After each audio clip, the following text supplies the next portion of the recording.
Sit back and get ready to have the most fun you ever had with an electronic device. All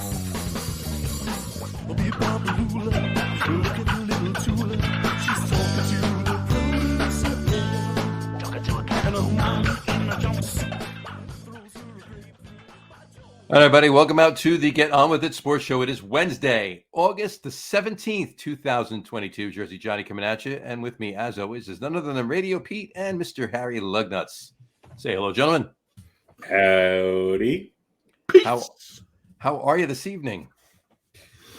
Just dandy. Yeah. Those fine doldrums of the lazy, hazy, crazy days of summer, as they call it, in the middle of August good. here. I'm good. I'm really good. I'm really good. Really good. Really good. That's a good. little too good. That's good to hear. Can't stop moving my head like this. There you go. I'm tense and nervous and I can't relax. I thought you were a bobblehead for a minute there. Me? No, well, Pete. Pete Oh, there he goes. like- Here's the looks thing like- about the Mets. You look like Brian Wilson. That was my nickname in college, the talking Brian bobblehead. Wilson? No, the talking bobblehead. Brian Wilson. I'm not talking about the fabulous closer for the San Francisco Giants either. No, I would have. Well, listen, I would have been honored to be nicknamed after. But I never have to admit, Beach Boys. I gotta be honest with you. I just actually saw Brian Wilson several weeks ago.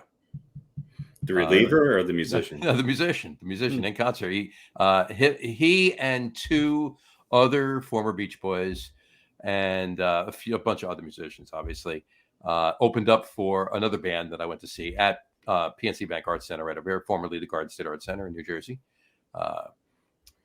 John likes that stuff. He also likes Chicago. Well, ironically, it was a Chicago concert. Sure. But Perfect pairing. Lots of twinkly keyboards. Sure. But in any event, I got to tell you this. It's actually a little sad, really quick. Wait, seeing Chicago and the Beach Boys? No. 35 years after their heyday. No. It's actually a little sad now. So Brian Wilson and those guys opened up, right? And there had to be like 15 musicians on the stage, and it was really good. It was a good show. They played a lot of Beach Boys stuff. They played some other stuff. It was pretty good musicianship. It was a decent show. Brian Wilson was sitting center stage in the front. He was wearing a sport coat and collar shirt with no tie, and it had on a green baseball hat. And he was sitting behind a piano, and he was catatonic. And I don't even think he was playing the piano. He never even looked up. He never even raised his hand up, nothing. And at the end of the show, when they were done, two big guys came from in the back, walked out with a walker, walked up to him. They both had to get on either side of him and lift him up and turn him, put his hands on the walker, and then get on either side of him and help him off the stage. I would love to be in that position in life someday. It was really, really sad. It really was. The helper or the Brian Wilson? He's doing what he loves until the very end. Mm-hmm. You know? Yeah, he's got a couple of guys that need to help him, but I'm sure he was more active in what was going on. Brian Wilson's genius is talked about a lot. He really was somebody who was so innovative in the recording of popular music that I think he pushed, whether he knew it or not, I think he pushed some of the top artists of his contemporaries forward by what the Beach Boys were doing with Pet Sounds, etc. And if you have not seen the documentary on the Wrecking Crew, which was the group of studio musicians that were out in LA who worked on a lot of the Beach Boys stuff, including almost all of the Pet Sounds album, I highly recommend it. It's other than Standing in the Shadows of Motown, which is another great documentary. It really highlights a lot of these session musicians, including Carol Kay and others who were instrumental in bringing what he had in his head to life, because he played bass and other instruments live, but it's not always the Beach Boys playing on those recordings. Brian Wilson purposely used the Wrecking Crew because he knew that they would be able to deliver the sound that he had, that he wanted on those albums. So there was something about their music that always, when I was younger, rubbed me the wrong way, but I've grown to appreciate it. Yeah, I feel the same way. There are people that rave about the genius and the brilliance and Pet Sounds, and they go on and on. I don't get it. It's too happy for me. But what's interesting is there's so much darkness behind the happiness of those records that it maybe, in my own sick way, it makes me appreciate it a little bit more. Here's a picture of that show, and there you go. And that's him sitting there. Yeah. So whatever he's playing, he's playing a little bit or whatever. But yeah, when they introduced the whole band, he didn't even look up. Like maybe lift his hand up. Yeah, it kind of reminds me.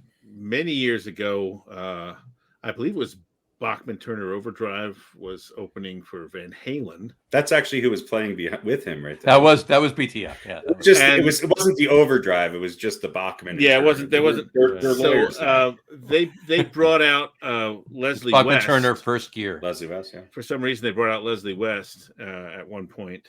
For I don't know why. Did they play Mississippi Queen? They did, and Leslie West. Pretty famous for substances, right? And this was a period of time when he was not quite done with substances, or at least the after effects had kind of, because he kind of came out and was the same sort of thing. I mean, he didn't need a walker, but he sort of like ambled up there and sort of stood there and just kind of went. He's like the new Mississippi Queen, like the new BB King. And that was about it. Not even as animated as BB King. Yeah. And I don't know. I know there's a lot of BB Queen actually. There's a lot of people who they loved.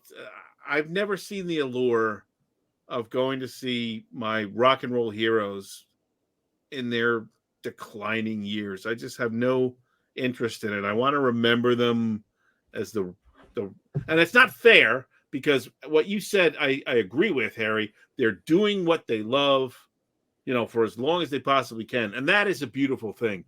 I just don't want to see it. I want to remember them as rock and roll gods. Even if they're, and when they get into their 60s and 70s, right. Especially singers who just can't sing anymore. I feel terrible.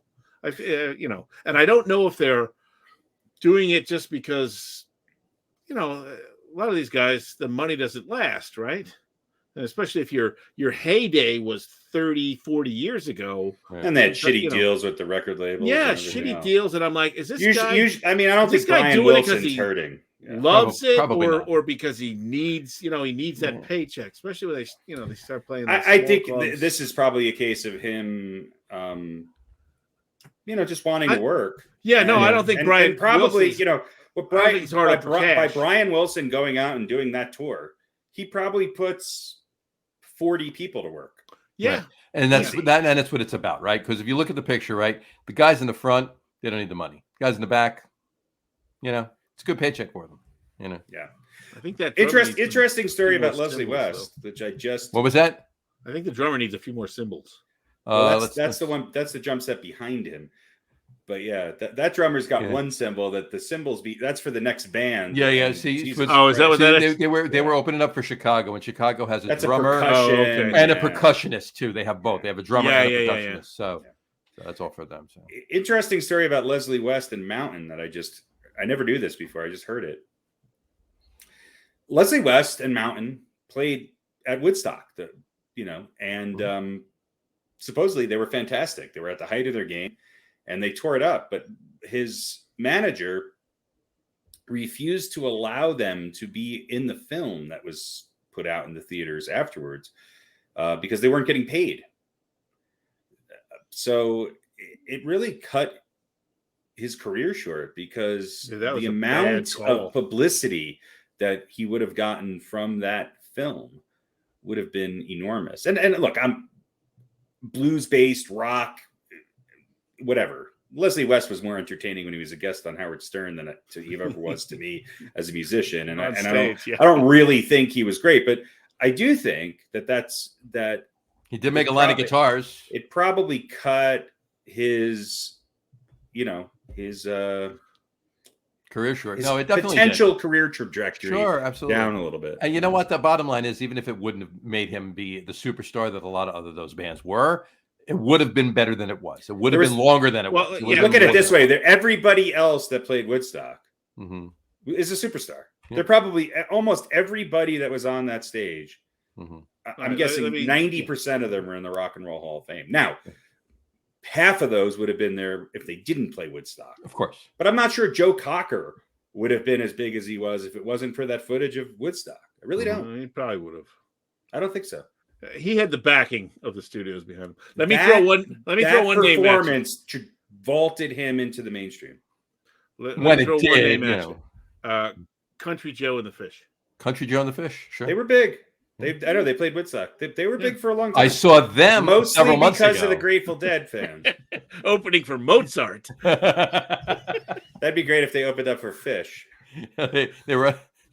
Well, that would be. They were opening. No, they were Country opening Joe up. solo acoustic. They were opening up for System of a Down. Be the Country Joe and Slipknot.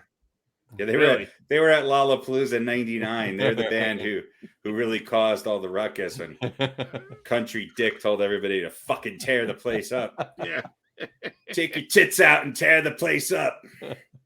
I mean, he was only talking to the guys when he said that, though. Well, there were almost the only guys there. There, right? This is true. So it was a sausage fest to begin with. Yeah. Anyway, all right.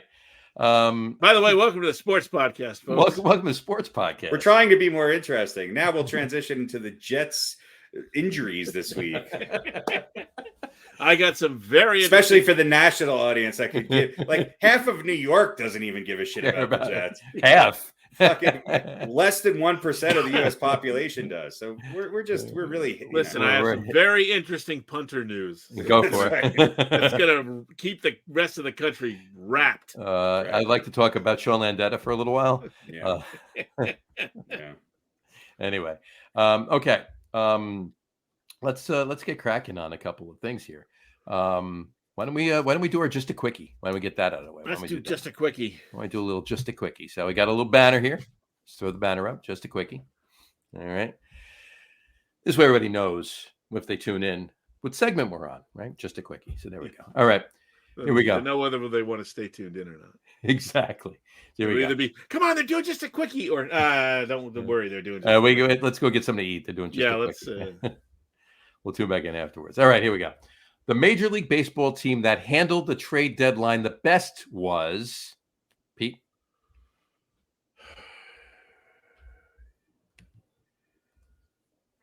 I'll say the Padres. Fair enough. All right. The Major League team that handled the trade deadline the best was Harry. Yeah, I mean, I'm trying to think from a holistic standpoint of who. It's a tough question to answer because we need to see the results. Of course. That's why I'm saying it now. I want to know. Yeah, it's obvious to answer this question. The Padres added the most coveted player and an all-star as well. So, and it seems, I would say they definitely made the best deal for the most talent. So, yeah, I think you have to give it to them. Right. But, yeah, right. I think it is the Padres. All right, fair enough. All right. The Major League team that handled the trade deadline the worst was Pete.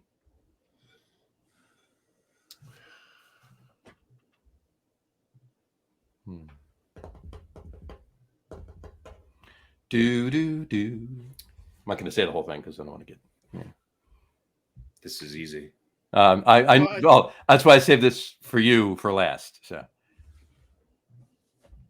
all right, I guess I'll say.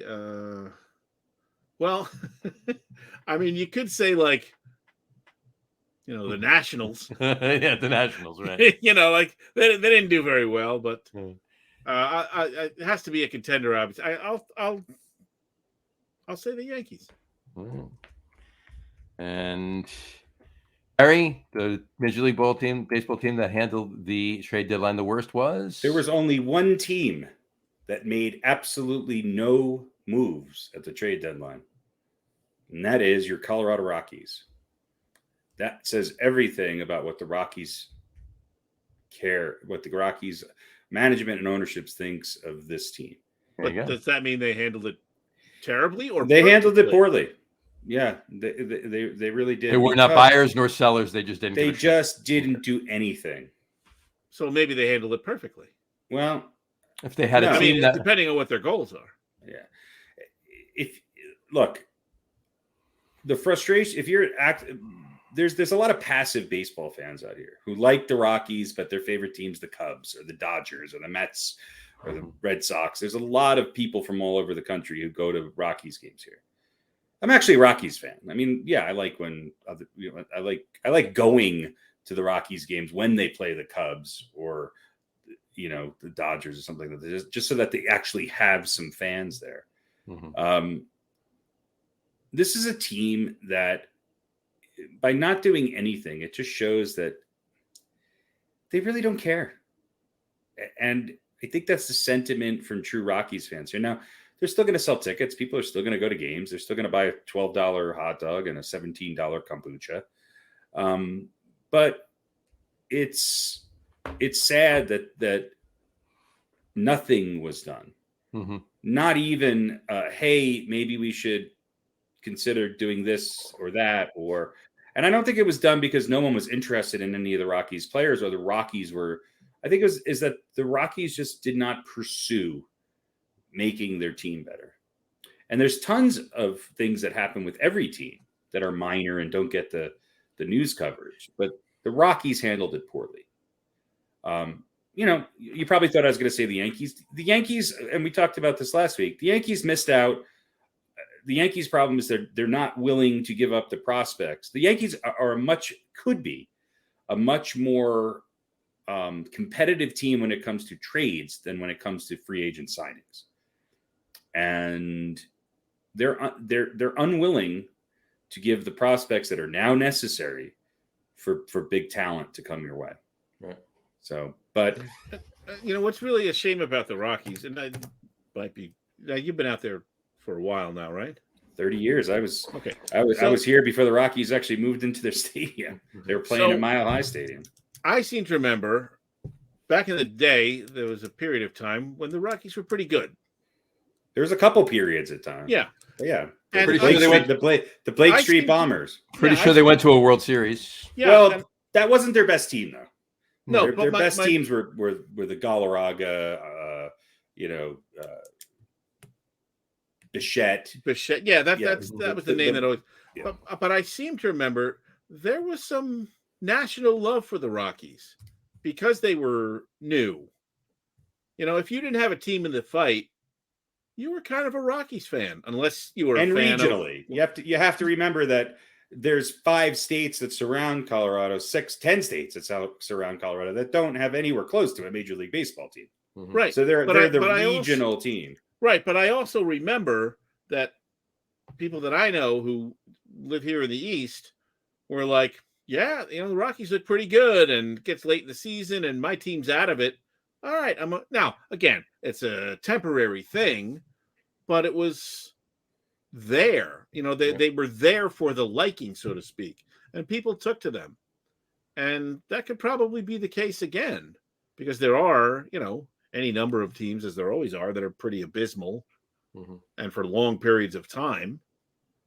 And so if you just put something decent on the team, I mean, I don't think there's, what team around them has more national appeal? Well, the Rockies got a little bit of national appeal because they had some all-stars. They had Larry Walker and Andres Galarraga and Dante Bichette and a number of other players just before kind of the height of the home run craze. And they were smashing the ball mostly because of the altitude here and things of that nature. And then they became popular again in, what was it, 07, 08, because they were going to the World Series, but people got to see the Rockies play the Phillies in a snowstorm, and people were just like, whoa, what the hell's going on here? It's snowing in September in Colorado, and they're having to delay games. So I think there was some interest in that, and it was also an underdog story. They came out of nowhere. They had one of the best second halves of the season. I think they made it in as a wild card, if I'm not mistaken, and they made it all the way to the World Series. So, I think the Rockies are pretty low, though, on national recognition. I really do. They're in a city which is the Broncos up here. And if the Avalanche are doing okay, the Avalanche sit here. And then the Nuggets sit here. And then the Rockies sit here. And right. and That's and locally, but no, again, I think nationally too. I think that they because they're not, they've been yeah, they've been like they've look, been terrible. the talent that's come out of here, at one point we had an infield that consisted of Nolan Arenado, DJ LeMahieu, and Trevor Story. I mean, that's a pretty good group of people. We had all-stars like Charlie Blackmon, who's still on the team. The Rockies' problem has always been holding on to talent. Yeah. And they got burned with a few big acquisitions back in the day, going out and trying to get pitchers to come here and pitch. And ever since then, ownership, they make a lot of money by being a very bad team. They're a successful organization. People will come to watch baseball games. They don't expect a great product. It's not that the Rockies don't have some talent. They do. But I don't know why they didn't hang on to Mike Hampton longer than they had him. So that was part of the problem, was Hampton and what's his name, who came, I think, from the Yankees, one from the Mets, one from the Yankees. They signed people and they just tanked. So and then players want to move on. The Rockies are actually pretty good at bringing up talent, and they can't afford, or they're unwilling to hold on to them, with the exception of someone like a Todd Helton. There's very few lifelong Rockies. Mm-hmm. Right. Yeah. I think Charlie Blackmon's probably falling into that role now. Well, yeah. I mean, he was on the Nationals for a little while, but he's been on the Rockies forever. So, yeah. And he's one of the he fits in perfectly here. He looks like a homeless hipster. And speaking of that, though, you said, Pete, you said there was national love for the Rockies. Is there Rocky love for the Nationals? I knew there was going to be a dad joke. Well, you said Charlie Blackmon, so I kind of went down that road. I just think that fan base is there for, if they were good, for fans whose teams are not in it, or your favorite team is a National League team, they're not in it. Colorado's doing okay, and you don't want to you don't want to root for the Dodgers. You don't want to root for one of the other National League stalwarts. Right. You go, I think I'll jump on the Rockies bandwagon, but they have to have a higher level of success to kind of draw that audience. Anyway, that's how I felt it was. I think there were a lot of people nationwide who went, yeah, Rockies this year. Why the fuck not? Why not? Right. Maybe that one year because they just were tired of Boston. Yeah, it could be. I think that was that. I think that was probably it. And they weren't there again, and they've made it to one other wild card since then. It's not like they've been completely useless, but they're not great. No. They have some talent, and they're an interesting team to watch. I think that they're better actually this year than I thought they were going to be, and they're a little better than their record. But they're much like the team that they came in with, the Marlins, in that the Marlins have had some success, but they've seemed to, there's just these teams that seem to die off and tank, and the Rockies are certainly one of them.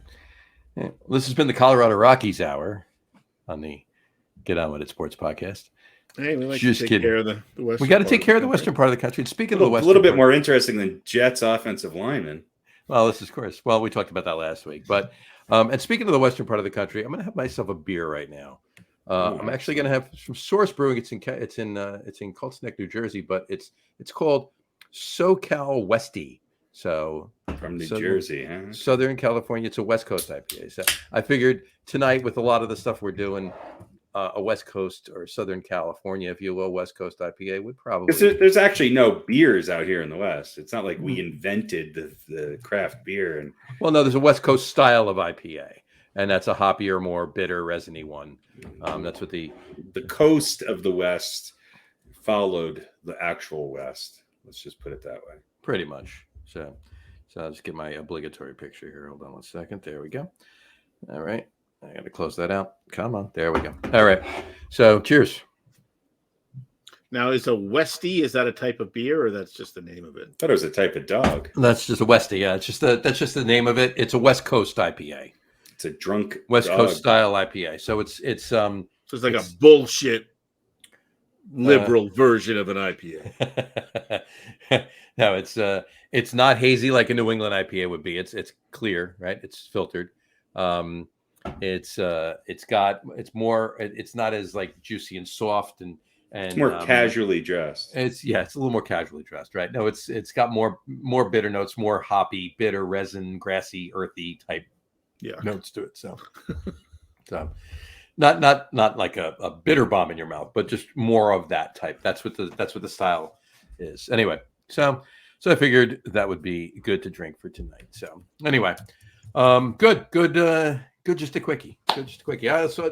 So while we're still on baseball, let's just jump right into tonight's quiz. What do you think? Okay. Sure. All right. Tonight's quiz.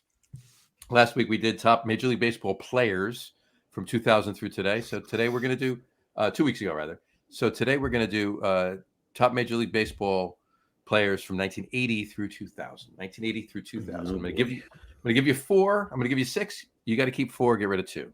So I'll give you 6. Got to keep 4. Get rid of 2. Write these down. Here we go. Cal Ripken Jr. Ugh. Most overrated player of all time. Cal Ripken Jr. All right. Wade Boggs. Mm-hmm. Wade Boggs. I don't think you need to read the rest of the list. Everybody else is in, right? Go ahead.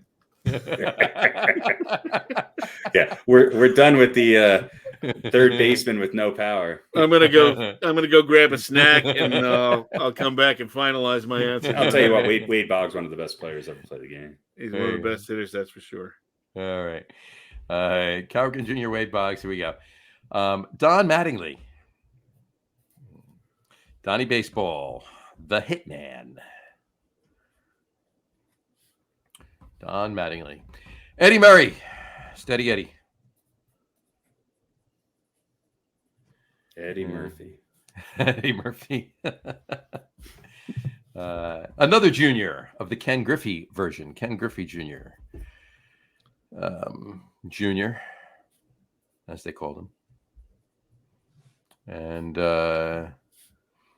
whatchamacallit. And, of course, let's round it out with Mr. Mike Piazza. Mike Piazza. So we got Cal Ripken Jr., Wade Boggs, Don Mattingly, Eddie Murray, Ken Griffey Jr., and Mr. Mike Piazza. So, are all 6 of these Hall of Famers? No. 1, 2, 3, 4 of them are. Only which 2 aren't? Eddie Murray is still not in the Hall of Fame? No, Don Mattingly's not in the Hall of Fame. Oh, Mattingly. And is maybe he is the only one. Don Mattingly's not in the Hall of Fame. Don Mattingly's not in the Hall of Fame. I don't think the Rockies have anyone in the Hall ever had anybody in the Hall of Fame. Don Mattingly, and let me just see if I'm right or wrong. Hold on 1 second here. Did Boog Powell play in the 80s? Boog Powell. I'd like to put him on the list.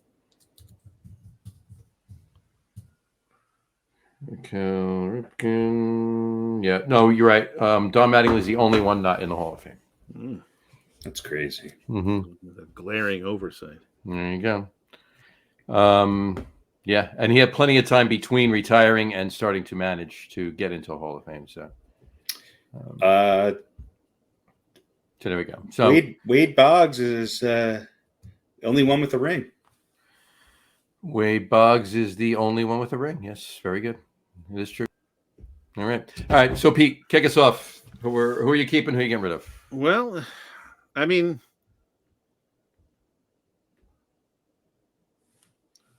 Ripken, fuck him. He's gone. I agree. Most overrated player of all time. Jesus Christ! So we played a lot of games together. Mattingly, one of the few Yankees I like. Boggs, I mean, I joked before, but I mean, Boggs played for the Red Sox, the rival of the Yankees. Of course, then he sold out and went there. Well, he wanted to win a World Series. Yeah. So you got at the time, that was what you had to do. Wade Boggs, though, 328. I know. 3,000 hits. Insane. An OPS of 858. And so how do you... a career on base percentage of .415. That's Okay, crazy. But here's my problem. How do you not love Eddie Murray? I do. He's just not as good a player as Wade Boggs. Yeah, I know. Great hitter, but surly, and I love that about him. Griffey, whatever. What list does Griffey get thrown off of? Yeah, he can't. Look, Eddie Murray, most hits out of, I think, anybody on this list. Eddie Murray has most hits out of anybody on the list. And, Piazza, I mean, you could talk about the one-sided player, but his Mets connection, of course, because, I don't do this just based on, I should say I don't do this based on any rationale. Well, Piazza's, he's on anybody's list of the top 5-6 catchers of all time. Yeah. Offensively, but defensively. Well, he's on that list. He wasn't the worst defensive catcher ever. Horrendous, but the same reason why Roy Campanella is highly regarded, even though he couldn't hit the side of a barn some days with a bat, is the same reason why Piazza. I mean, Piazza was so good at the plate. Yeah, I know. All right, I have to say I feel bad doing this, but I think Donnie Baseball's got to go. Sorry. So you're going with Wade Boggs, Eddie, Griffin, Steady Eddie Jr., the kid, and Piazza. All right. Yeah. Harry? And I'm protesting. Well, Mattingly, injuries hurt him a lot. Yeah. He was a 9-time Gold Glover, 6-time All-Star, but he did have almost 1,000 less hits. He had a .307 batting average. This is tough. Mattingly didn't play as long as Eddie Murray. No. I don't know what their difference in games played was, but it was a lot. Murray, probably considerable. A considerable amount. Mm-hmm. This is going to sound, horrible. The two most overrated players on this list, to me, is Cal Ripken Jr., and this is going to make people hate me, but as good as Ken Griffey Jr. is, or was, he wasn't that spectacular in the grand scheme of things. All right. Granted, he was really good, but I think he's got the lowest career batting average of anybody on here, with the exception of maybe Eddie Murray. Yeah, he hit a lot of home runs. He almost had 3,000 hits. Injuries hurt him. He was a phenom when he came into the league. He was one of the best two-way players of his generation. I get it. I'm not taking him off the list, but I don't think he's on the Mount Rushmore of baseball. Okay, that's just me. How many faces? Well, I can't. I can't take Ken Griffey Jr. off this list. I'm going to go. I think Don Mattingly was more important to his team than Eddie Murray was for him. So I'm gonna take both Orioles off of here. I think Mattingly was a slightly better player than Eddie Murray, and that's not a slight to Eddie Murray. But I can't take Jr. I can't take Piazza or Boggs off this list. But I can tell Cal Ripken Jr. to go fuck himself, because he's not even the best third baseman in the history of the Orioles. And I'm going to, with all due respect, pick Don Mattingly over Eddie Murray. But I don't think either of them should be taken off this list. So that's, I think we actually agree on that. Yeah. Although I don't agree with the assessment of Griffey. There you go. Although you did take Mattingly off the list and put Eddie Murray on the list. Pete, you mean? Pete, yeah. Yeah, no, I don't think either one of them deserves to be off. Oh, that's what you agree with. Okay. I got yeah. No, that's what I agree with. Yeah. Gotcha. All right, cool. Well, there you go. So Pete goes Boggs, Murray, Griffey Jr., and Piazza, and Harry goes Boggs, Mattingly, Griffey Jr., and Piazza. All right, cool. My point with Griffey is that I think most people look at this list and he'd be the one person that would rise above everybody else, on this list. Gotcha. It's hard to argue with. What is he, number 6 or 7 on the home run list? What has he got? 630 home runs. Yeah, that's. Yeah, there it is. Six. I mean, Willie Mays, Pujols, Rodriguez, Babe Ruth, Aaron, and Bonds. And Bonds doesn't even belong on the list. Mm-hmm. That's pretty. But I hear what you're saying about. I mean, Pujols was around. Pujols did it because he's been around so long, and he was a great player. I think Pujols was also like a 3-time MVP, wasn't he? Or 2-time MVP? Yeah, he had more MVPs than Griffey. Right. Well, and Bond said it. I always remember this. He said in an interview, he said, if you're just around long enough, you'll put up numbers, you'll build up stats. The thing about Wade Boggs, and I think Griffey and Bonds and all these other players started to lead to that, is that we've come to devalue great hitting.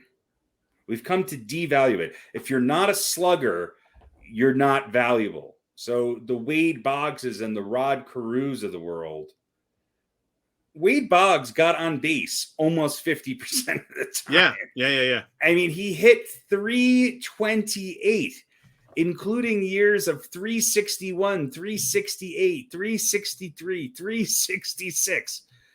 I mean, he had one bad year in 92. Other than that, he hit, it's unbelievable. It's unbelievable. Nobody will ever have that run of hitting like that. 349, 361, 325, 368, 357, 363, 366, 330, 302, then 332, 342, 2 years later, 320. I mean, no one will ever do that again. And I think that the game has suffered for that. Because those type of players are not, they're not appreciated. They don't come. They're not appreciated as much, and they're not groomed. No, they're not cultivated. They're not cultivated. No, right? Pitchers are not cultivated to pitch beyond the fifth, right, or the sixth at the most. Right. Mm-hmm. Relievers are not cultivated to go out 2 days in a row or really pitch. With a hangover, an inning or two. Right. And hitters are not cultivated to slap it the other. I mean, few and far between, to slap it the other way, to spray hit, to get on base, because you can't score if you get on base. It's about velocity and launch angle and all that.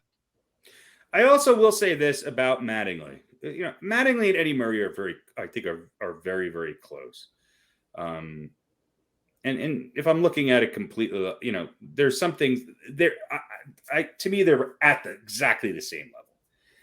I will say this about Mattingly. Mattingly kind of got a raw deal with the national press during his time with the Yankees, because it was a time when they put all of the Yankees' inability to win a World Series and to do well in the playoffs. They kind of hung it on Mattingly. He was the face of the Yankees, and they hung it on him, even with Dave Winfield and some of the other players. I mean, Steinbrenner and Winfield. Mattingly was there. Mattingly should have just stuck around one more year, and he would have won a World Series. He had a lot of bad luck on his side, and he was kind of. He did, because if it didn't, if the strike doesn't happen, he definitely win the World Series in '94. Well, they certainly would have had it. They roller skated through that World Series, right? And he was a little surly. He wasn't a media darling. He wasn't a Derek Jeter in the way in which he handled the media. And I kind of remember he was like that Yankee superstar that I was never in love with, because I just think he didn't have. But looking back on it now, who cares? He was everything you want in a baseball player, and then some. I just think, and he was very unique in how he played the game. And the Yankees have not had a first baseman like him since. And I also think at the time, you wouldn't put Tino up there with. No, Tino was great. But he was not a Mattingly. No, all due respect, Tino was great, but he was no Mattingly. Yeah, I don't think people at the time realized, certainly when the injuries began to take their toll, what he was going through and how he was. It wasn't like everything was fine and then he got hurt. No, and then he was done. There was a period of time where he was struggling through that stuff, and also I feel like he didn't get a pass for anything. No. Or, like Winfield, great player, but not in October, right? Mr. May and all that stuff. Right. You kind of like, okay, well, that's his flaw. Unfairly, but yes. Unfairly, but still.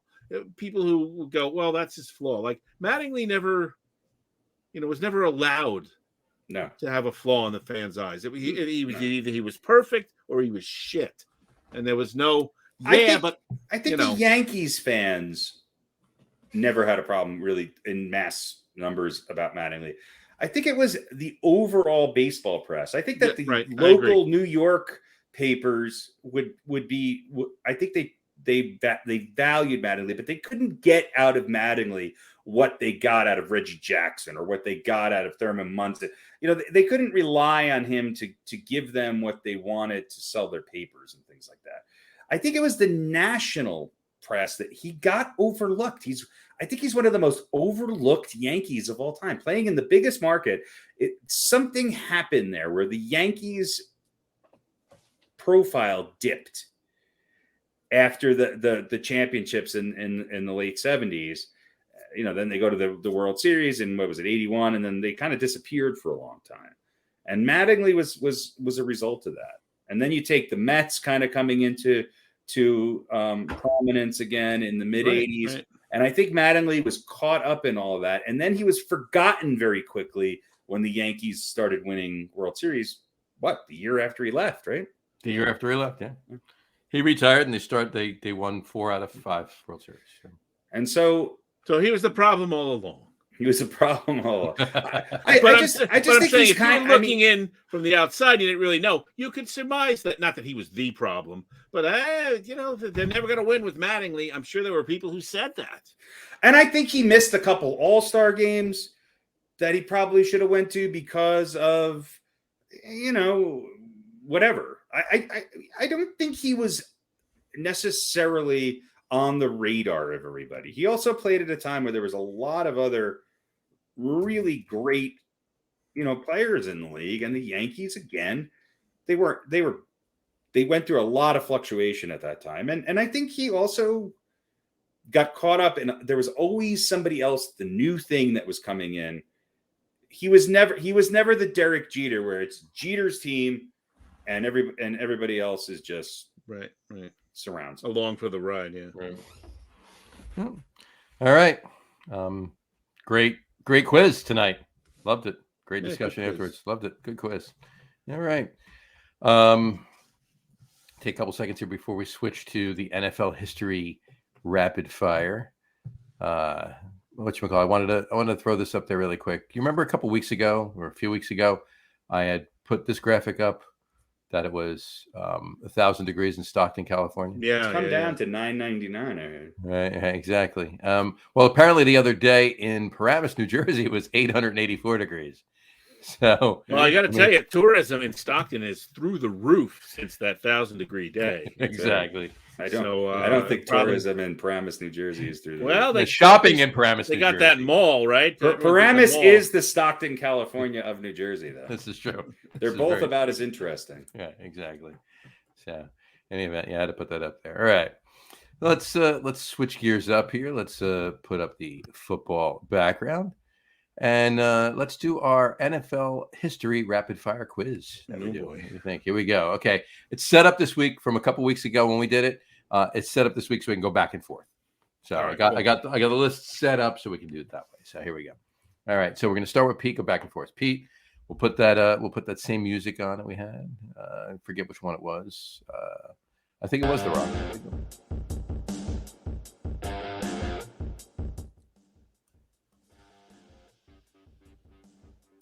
I think it was there, right? That sounds good. Why not? Let's put it there. So there we go. Actually, make it a little lower. There we go. All right.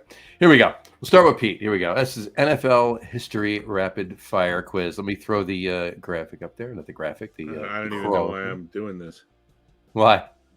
I suck at it. No, you don't. You did pretty good. You only lost by like 1 last week or something like 2 weeks ago. Yeah, I was under protest. That was true. All right. So here we go. All right. We'll kick it off with you, Pete. Here we go. All right. Question number 1. What person has won the most Super Bowl rings? Person or player? What person has won the most Super Bowl rings? Pete, what person has won the most Super Bowl rings? I'll say Tom Brady. You would be wrong. Harry for the steal. It's a trick question, I think. Bill Belichick. Bill Belichick would be correct. Correct. See, I did almost say that. There you go. Bill Belichick won 8. Tom Brady's only won 7. Bill Belichick won 6 with the Patriots and 2 with the Giants. He's won 8 Super Bowl rings. All right. All right, Harry, your question. Harry, name the top 6 NFL teams in terms of. That seems unfair. It's not hard. Cal Ripken, Eddie Murray, Name the Don top. Drysdale.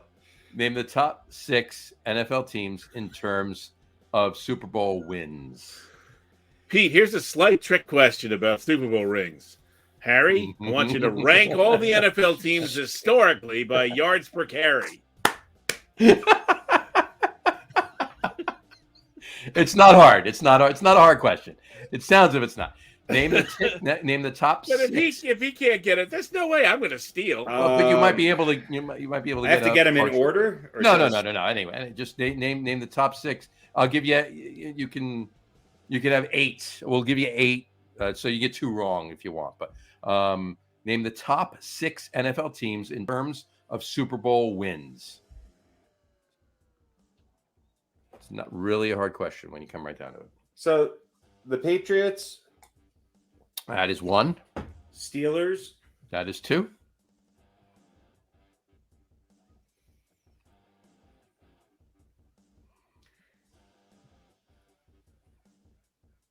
Packers, That is 3. Giants. That is 4.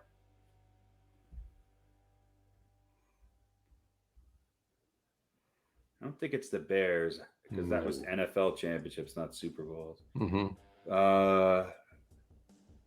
I don't know who has more. Dallas. Is this the last one or no? No, you just 6. You got 4. You got the 2 that come to mind. Maybe they're both in there. Are the Cowboys and the 49ers? That is 5 and 6. You got it.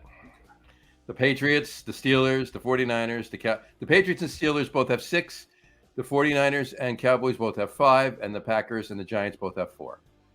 So Broncos have 4 though. No, the Broncos have 3. Broncos have 3. All right. Back to Pete. What state? It's going to be a guess. Sorry. What state was the first Pro Bowl held in?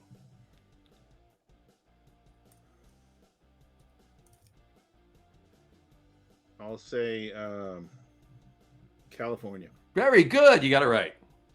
You got it. Very good. 1951 was the very first Pro Bowl held in California. Very good. Where All was it right. held at the Rose Bowl?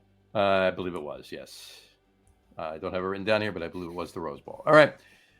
Harry, your question too. For which Super Bowl were Roman numerals first used? Is this a trick question? Not necessarily. For which Super Bowl were Roman numerals first used? I don't know. So I'm going to say 10. You would be wrong. Pete, for the steal? I'll say 3. Ooh, so close. No, you're both wrong. That would be an X right there. It was Super Bowl 5. Super Bowl 5. The Colts defeated Dallas 16-13 in the sloppiest Super Bowl. Can we get rid of the Roman numerals, please? I think we have actually, haven't we? I know we have. We didn't. They didn't. They did. They got rid of it for 50. But Yeah, but no one's back. ever going to learn anything about Roman numerals if it's not for that. Well, just write. Right, We'll write them in kids don't cursive. learn We'll it at write the school. regular numbers in cursive. There you go. Yeah, that was... 1, 2, 3, and 4 were actually 1, 2, 3, and 4, and then they started with the V for 5. So there you go. So 5. So nobody got that one. All right, back to Pete. How many points? And I'll give you a plus or minus of 10. How many points? I like that's going to help. I'll give you a plus or minus of 10. How many points in the highest scoring NFL game ever? How many points were scored total? How many points total were scored by both teams in the highest scoring NFL game ever? I'll say 114. Wow. Oh, wow. You missed it by 113. Huh. Very good. You got it. So I gave you Lucky plus or guy. minus a 10. So the highest scoring game ever was 113 points. The Redskins defeated the Giants 72-41 in 1966. Wow. So there you go. All right. Harry, back to you for question 3. How many points is a team awarded for a blocked point after try that's run back?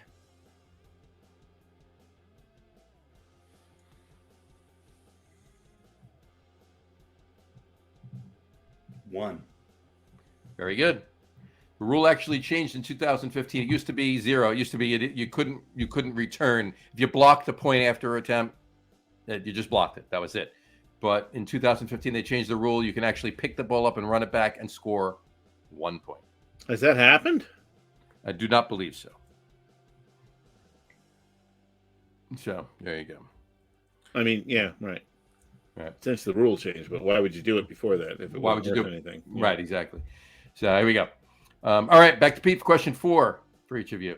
Name the 4 teams that have never been to a Super Bowl.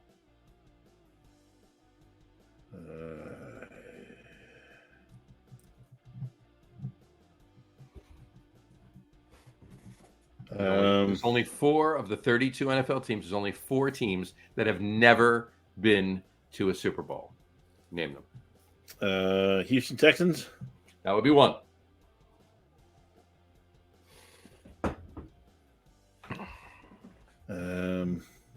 Detroit Lions. That would be 2.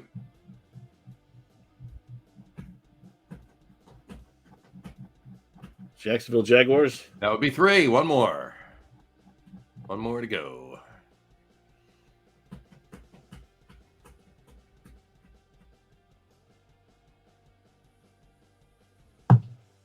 Lions, the Jags, the Texans, and the...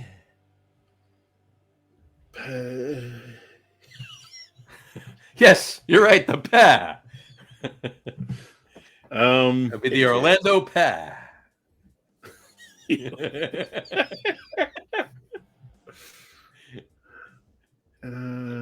can say the Yankees. The Yankees have never been to a Super Bowl. I didn't say name the 4 NFL teams that have never been. Did you just say the 4 teams? There's more than 4 then. No, there's only really. I don't think the Orlando Magic have ever been to a Super Bowl. Nope. The Lions, the Jags, the Texans, and the Chargers? No, the Chargers went to a Super Bowl and lost. You got one give you one more He gets 2 tries.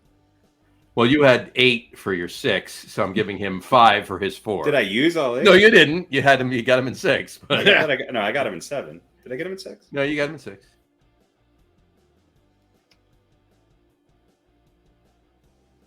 I think I know the answer.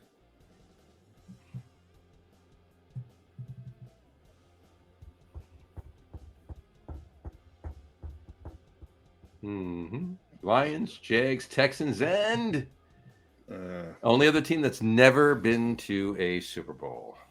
Cleveland? Cleveland Browns, ding, ding, ding, is correct. So, there you go. All right. Put that there. It took me that long to remember that there was a team in Cleveland. Cleveland, right, exactly. All right, Harry, your question 4. Who holds the record for the most touchdown passes without an interception?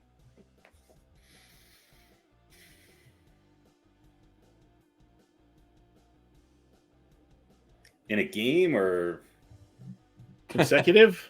Consecutive. Most consecutive touchdown passes without an interception. In other words, like from one interception to the next interception, all the touchdown passes in the middle, what's the longest span? It's a quarterback. Well, I hope so. It's Garo Yepremian. There you go. Two. There you go. Most consecutive touchdown passes without an interception. Who In holds one the record? season? No, total. I mean, it could span 2, 3, 4 seasons. Doesn't matter. Who holds the most? Who holds the record? Most consecutive touchdown passes without an interception. Not touchdown. So, okay, I got you. Touchdown passes. Who holds the record for the most? It's a quarterback. So what quarterback holds the most consecutive? The record for the most consecutive touchdown passes without an interception. I know Aaron Rodgers had the record for most passes without an interception. I'm gonna guess him. Aaron Rodgers? Yes. You would be correct. Aaron Rodgers, 402 touchdown passes, set the record in 2018. Obviously, that spanned more than 2018. But Right. in other words, in 2018, he threw an interception. And at that point, he had thrown 402 touchdown passes without throwing an interception. 402? 402 touchdown passes without an interception. Is That can't be that right. can't be true.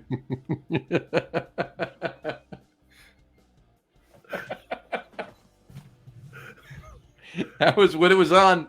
402. That's the whole career. 42. Oh, it's 42.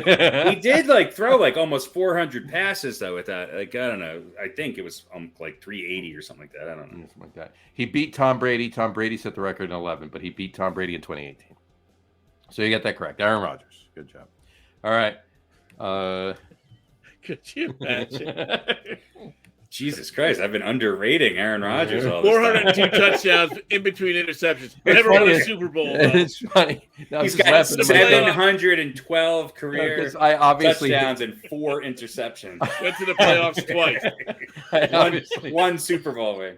I obviously hit the O between the 4 and the 2. Yeah. But what's it called? Yeah, no. I just thought it was pretty funny. He hasn't thrown 402 touchdowns yet, but no, maybe he actually has, I think. But no, maybe he hasn't. Anyway, all right. So you got it right, Aaron Rodgers. There you go. All right. Back to Pete. Question number 5. Here we go. Phil Simms was the very first NFL MVP, NFL Super Bowl MVP to say, "I'm going to Disney World." All right. O.J. Anderson, was the second New York Giants MVP ever. What did he say when he won his MVP?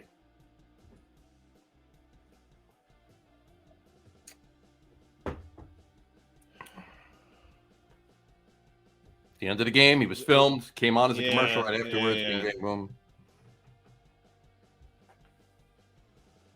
Once again, Phil Simms was the very first NFL Super Bowl MVP ever to say, "I'm going to Disney World" when he won his MVP. Otis Anderson was the New York Giants' second Super Bowl MVP ever. What did he say when he won his MVP?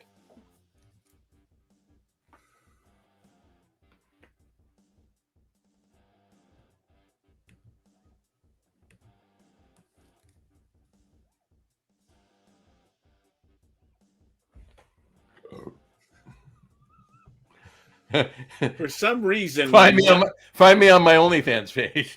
my mind is telling me it's something about Doritos. What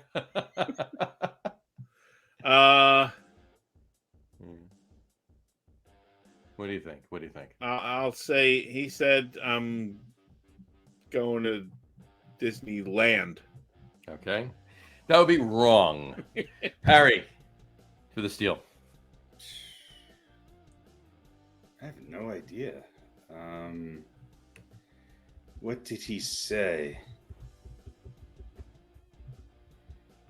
Hi, Mom? No, that's not my answer. I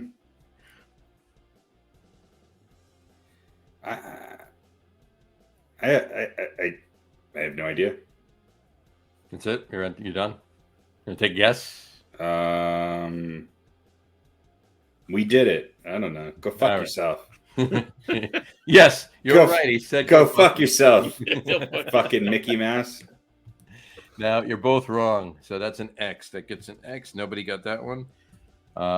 He said, "I'm dedicating this one to the troops." That's what he said. Because it was during Desert Storm. Always during the Super Bowl. something. So he said, "I'm dedicating this one to the troops." He was given the choice.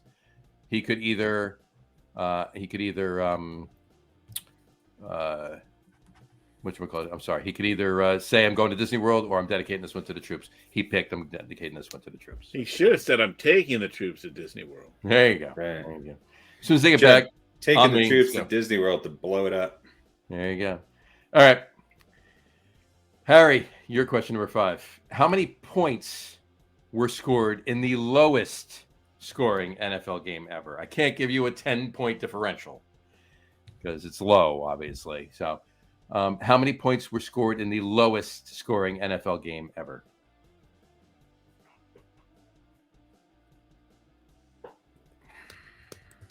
I mean, I don't know. Give me what year was it? 1947. I was gonna say it was a little before all of our time. I mean, it's probably something. It's probably the lowest possible score you can have.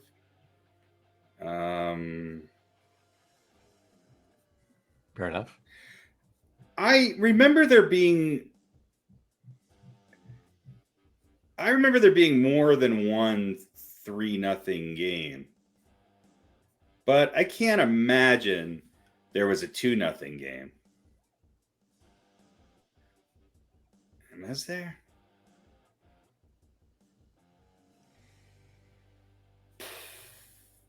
Well, they did have the. Actually, I think is it still a rule? What do they call it? The free. Well, kick? now there can be a 1-0 game. No, you can't if you have an extra point. I'm gonna go 3-0, but I think it happened more than once. Maybe I'm wrong. 3-0. Okay, you'll be wrong. Pete for the steal. I'm gonna go 2-0 because I think you can. What is it? You kick the ball off the ground, the free kick through the uprights for 2 points. I don't know if that's still a rule anymore, but there's a weird way of kicking it, like rugby style. And I think it was worth 2 points, so I'll say 2-0. 2-0. Okay, you're both wrong. Nah. You are both wrong. It's nothing. 0 points. Nothing. In 1947, tie. Nothing tie. So obviously you can tie in the regular season. So if after one overtime period there's no score, there's no winner, the game ends in a tie in the regular season. So it's 0 points. And the game was between the Lions and the Giants. So the Giants were part of the lowest scoring game ever and the highest scoring game ever. So, and they didn't win. They didn't win either of them. But obviously, it has not happened since overtime was 1947, right? Yeah, so I'm guessing since overtime was added, that's where the 3-0s. Yeah, exactly. Well, I mean, it still could be a 0-0 tie, right? I mean, if it's a 0-0 but I don't think there ever was one. I think since overtime, it's the only instance of a 0-0 tie ever. This 1947 against the Lions and Giants game. 47 Giants. Lions. Who the fuck wants to watch that? Yeah, the Giants were pretty good back then. Yeah, but I mean, it was just. So were the Lions, actually. To be honest with you. All right. But anyway, all right. Moving on to question number 6. Here we go. All right, Pete. Here you go. Here's your final question of the evening. Who hit on a reporter during a sideline interview? Well, I'm sure there's happened more than once. It's got to be more than one. But probably most famously would be Joe Willie. Joe Willie, that would be correct. Willie Namath. Oh, he wasn't even playing. He was just fucking plastered. He was just fucking. He was trying to. He was trying to. All right, Harry, your final question. Here we go. Who was the first NFL coach to receive a Gatorade shower?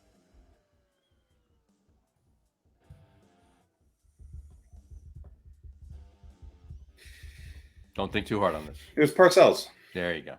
All right. And you are correct.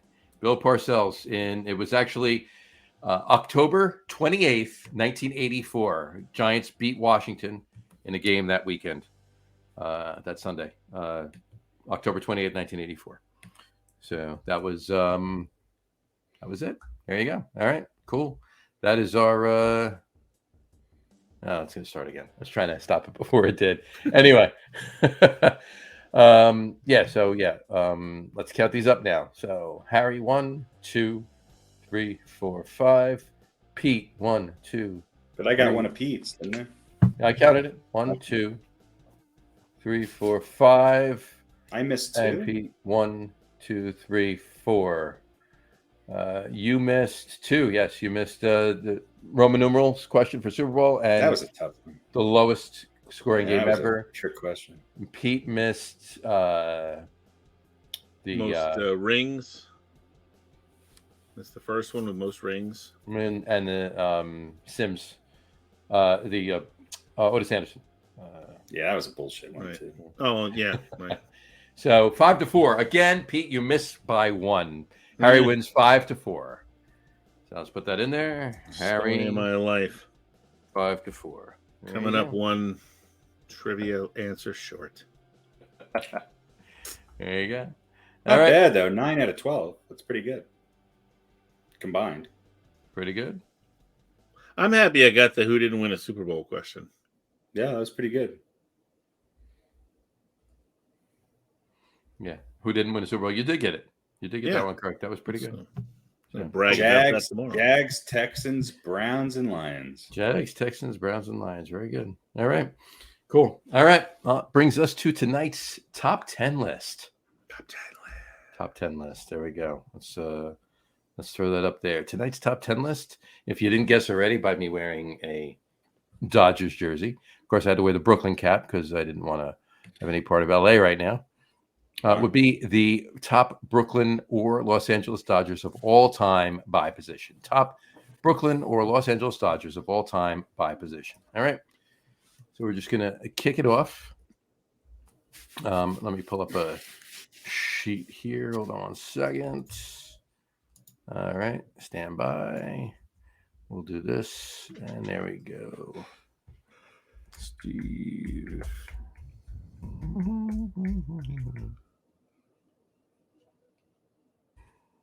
I won't tell you what that was. Pretty funny. You won't tell me who it was? I'll tell you in a minute. I'm going to tell you there. Okay, so let's kick it off. We're going to go with first baseman. The first baseman on our list of top Brooklyn or Los Angeles Dodgers of all time by position is going to be Mr. Steve Garvey, Stephen Patrick Garvey, as a matter of fact. Played for the Dodgers from 69 to 82, and then the Padres for a few years too. 10-time All-Star, World Series champion in 81, NFL MVP in 74. Great career, Steve Garvey, Stephen Patrick Garvey. What I was going to say is I just typed it in to pull up in Google, and Google tried to change my entry of Steve Garvey to Steve Harvey. Well, Steve Harvey was a great first baseman. Yeah, I would put him number 3 on the all-time Dodgers. His uniform had more buttons than everybody else's. Pretty much. Anyway, all right. So first baseman, Steve Garvey. Let's do second baseman. That would be Mr. Jackie Robinson. Jack Roosevelt Robinson.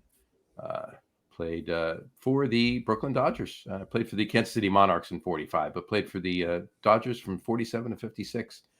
And a 6-time All-Star, World Series champion in 55, NFL MVP in 49. Great career, obviously, in the Hall of Fame. Jackie Robinson is our second baseman. So, all right. And let's go to our third baseman. Our third baseman is going to be Mr. Ron Say, Ronald Charles Say. Penguin. Played for the Dodgers from 71 to 82 and played for the Cubs for a few years and finished in Oakland.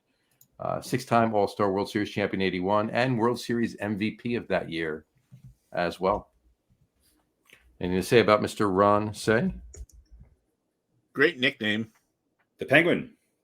Penguin, absolutely. Yeah. All right. Third baseman, Ron Say. All right. Let's switch it up to our shortstop. Go to our shortstop is Mr.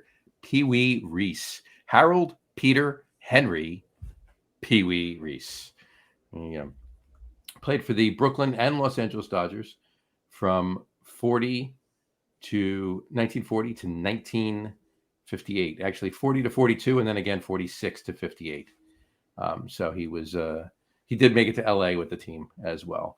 10-time All-Star, 2-time World Series champion in 57 and 59. Okay, I'm trying to figure out how he only played till 58 but won the World Series in 59. But according to this, that's what happened. So, in any event, anything about Pee Wee? He had a great name. Yeah. Yeah, I would say so. Cool. All right, shortstop, Pee Wee Reese. All right, let's move it over to left field. Left field, we're going to bring on Zach Wheat, Zachariah Davis Wheat, nickname Buck.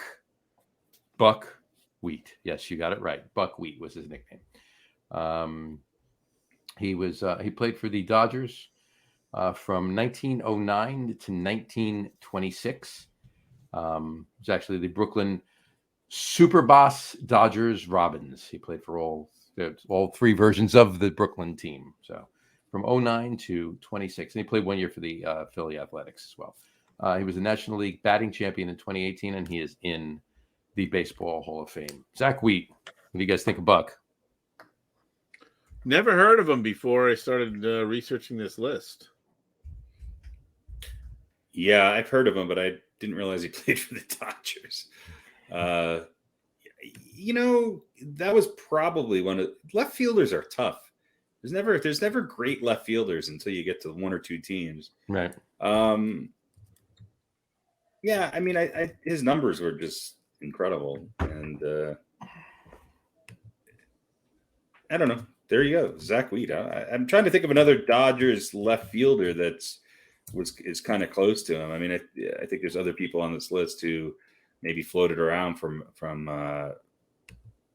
in different positions, but his numbers definitely stand out. I mean, he obviously played at a time that none of us were around for, but he's a Hall of Famer, right? Yeah. Yeah, yes. I mean, 2,400 games. Yeah. 9,100 at bats. That's a lot. That's a lot of baseball, man. Oh, he played for almost 20 years. Yeah. Right? Yeah. And a 317 batting average. Mm-hmm. Yeah. Pretty amazing. I mean, Dusty Baker comes to mind. Gary Sheffield he didn't play for the Dodgers very long, but he had pretty memorable years there, but nothing like that. Not a 20-year career where you're hitting 317. Yeah. There you go. Not bad, Mr. Wheat. Not bad, Mr. Wheat. Buck Wheat. There you go. Zach Wheat, left fielder on this team. All right. Let's talk about our center fielder. Our center fielder is Mr. Duke Snyder. Edwin Donald Snyder. Duke Snyder. Nicknamed the Silver Fox and the Duke of Flatbush. The Duke of Flatbush. He played for the Dodgers from 47 to 62. He also played for the Mets for a year in 63 and the Giants in 64. 8-time All-Star, 2-time World Series champion in 55 and 59. And he's in the Baseball Hall of Fame as well. Duke Snyder. Guys? I mean, maybe one of the top three names that come to mind when you think of the Dodgers. Sure. That's for sure. I mean, no brainer there. There you go. All right. Yeah, Center. 540 career slugging percentage. Yeah. Not too shabby. And a 919 ops. It's pretty good. 919. Yeah. If over 18 years. Yeah. That's the thing. It's like, you can look at some of these guys who had their best years and then they disappeared to some other team, but these guys were around forever. And they still had career numbers that were just insane. They were playing when they were 40. Yeah. Yeah, they were. All right. There you go. Center fielder Duke Snyder. Let's talk about our right fielder is Mr. Gilbert Ray Hodges. Gil Hodges played for the Dodgers from in 43 and then again in 47 to 61. Managed the Washington Senators from 63 to 67, and imagine New York Mets from 68 to 71, and one of the first World Series. And he's the current batting instructor for the Tampa Bay Rays. If only. 8-time World Series, 8-time All-Star rather, 3-time World Series champion, 55 and 59 with the Dodgers, 69 with the Mets. 3-time Gold Glove Award winner, and of course he's in the Baseball Hall of Fame as well. Did he start on that Mets World Series team? He managed the Mets World Series. Managed, that's right. Managed I think he played on. That's right. He was the manager for that. He was a manager of the Miracle Mets in 1969, beating the Orioles 4 games. Right. He would have been like 60 by the time. Yeah. He would have been, in 69 he was 45, 44, still pretty young. 45, yeah. He could have. I'm confused though. I thought Gil Hodges was the first baseman. How did he end up in right field? Good question.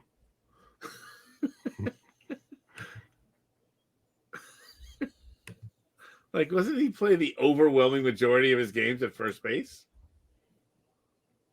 I don't know. Wait a minute. No. My bad. Hold on. I did have that right on my list. My bad. Stand by. Switching something right here. Hold on. So did he beat out No. Okay. Hold on. Stand by. So our designated hitter is Gil Hodges. There we go.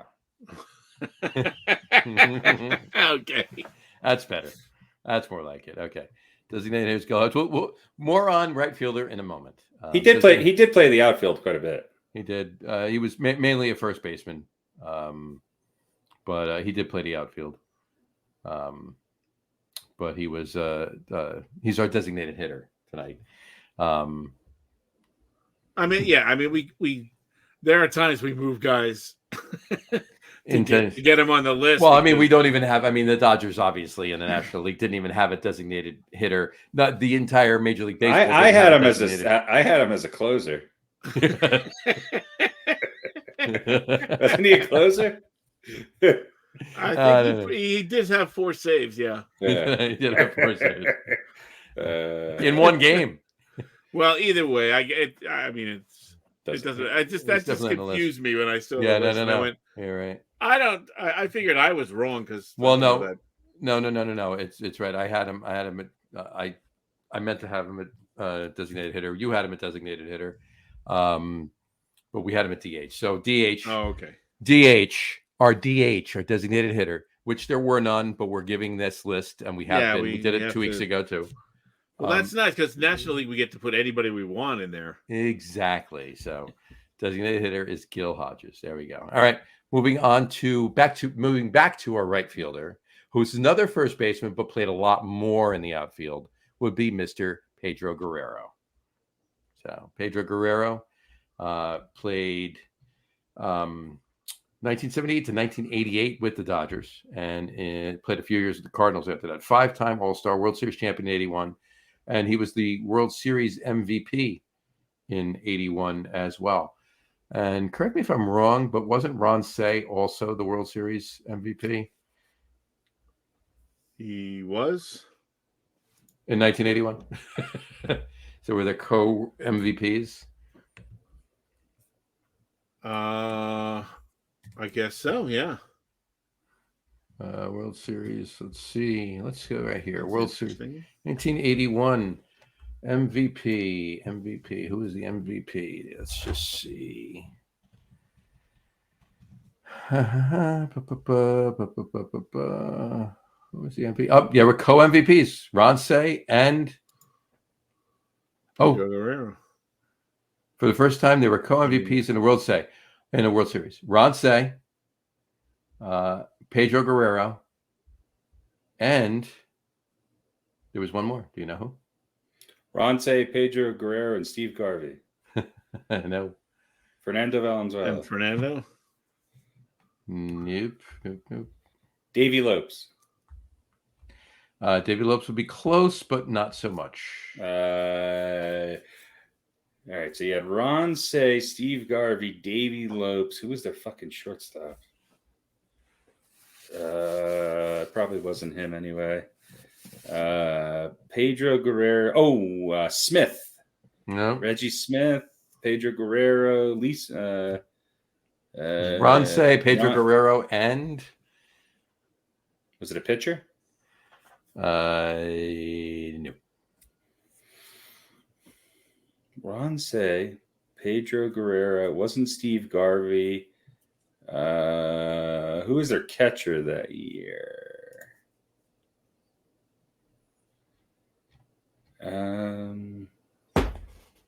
This is according Steve to Yeager. Steve Yeager. He was their catcher, right? Yeah, I looked it up. There you go. Steve There Yeager. we go. How about that? How about that? Three World Series co MVPs. Crazy talk. All right, so let's see. Is this there? All right, so Ron Say, 350, 1 home run, 6 RBIs. Guerrero, 333. These are just random. 4 extra base hits, and 7 RBIs. Steve Yeager, 286 with 2 home runs and 4 RBIs. Right. There you go. So you kind of see how they were like, I don't know. Let's give it to all of them. Interesting. Very interesting, right? Very interesting. And I think, let's see. Only one other year there where they had more than one. You guys want to guess when that was? Recently, wasn't it? It was more recently than that. It was in the 2000s. Yeah, it was 2005. Wasn't it when St. Louis won? Nope. A couple of pitchers, a couple of starting pitchers. Oh, was it Randy Johnson and Kurt Schilling? Yep. That was 2001, right? One, yeah. Yeah. Randy Johnson, 3-0. 2 starts, 1 shutout, 2 earned runs over 17 and a third innings, 19 strikeouts. Kurt Schilling, 3 games started, 4 earned runs allowed over 21 and a third innings, 26 strikeouts. And a fucking shitty little bloop fucking single. Yeah. Fucking pieces of shit. That was the worst World Series I've ever watched. That was one of the greatest things in history. Whole world watching, rooting for New York, and we get a bloop single. Yeah. It was beautiful. Pitching wins you championships. Pitching with steroids wins you championships. Pitching with steroids wins you championships. You heard it here first, folks. Yeah, there you go. That's true. All right. Let's move on to our catcher. Our catcher tonight is Mr. Roy Campanella. Steve Yeager. Yeah. Steve Yeager, yeah. Roy Campanella. Campy. Whatchamacallit? He was, on the Brooklyn Dodgers from 1948 to 1957. He played in Negro Leagues for Washington, Baltimore Elite Giants from 37 to 45, too. He's a 3-time Negro League All-Star and an 8-time All-Star in Major League Baseball. World Series champion in 55, 3-time National League MVP, 51, 53, and 55. And he's in the Baseball Hall of Fame as well. Roy Campanella. Campy. Gentlemen? He's pretty damn good. I think maybe one of the highest defensive ratings of a catcher in the history of the game. Mm-hmm. He was pretty spectacular. And she was. Pete? Yeah, I mean, a model for the way to run things behind the plate. Sure. There you go. All right. Well, there you go. Those are our position players. Now we're going to go over our pitchers. Pitchers for this list are going to be, in no particular order, mind you, Sandy Koufax. Sanford Koufax. Born Sanford Braun, actually. Played for the Dodgers from 55 to 66. 7-time All-Star. 4-time World Series champion, 55, 59, 63, and 65. National League MVP in 63. 3 Cy Youngs. 2-time World Series MVP. Member of the National Baseball Hall of Fame, Sandy Koufax. Gentlemen, anything on Sandy? Heard of him? He was a Systems pitcher. Systems pitcher. I knew that was coming. Yeah. Yeah. Well, I'll wait till all the names are announced. So we can. There you go. All right. So I'll go through them. I'll mention them all, and then we'll talk about them. Yeah. So Sandy Koufax. Next would be Don Drysdale. Not Dodd. Hold on. Let's fix that. Drysdale. Dodd. I don't know why that happened. A lot of technical issues tonight. Sorry about that. There we go. It's much better. Don Drysdale was the best right fielder the Dodgers ever had. Catcher. He was a catcher. Get it straight. Right after Gil Hodges. Donald. You're right. Donald Scott Drysdale. I'll put him wherever the fuck I want. Exactly. The guy had Patrick as a point guard. Don Drysdale played for the Dodgers from 56 to 69. 9-time All-Star, 3-time World Series champion, 59, 63, and 65. Cy Young Award winner in 82 and 62.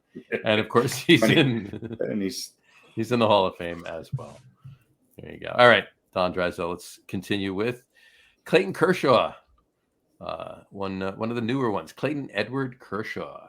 On the injured reserve again. 2008 to presently still on the Dodgers. 9-time All-Star, World Series champion in 2020, and National League MVP in 2014, and still currently playing. Clayton still Kershaw. Pretty good. Mm-hmm.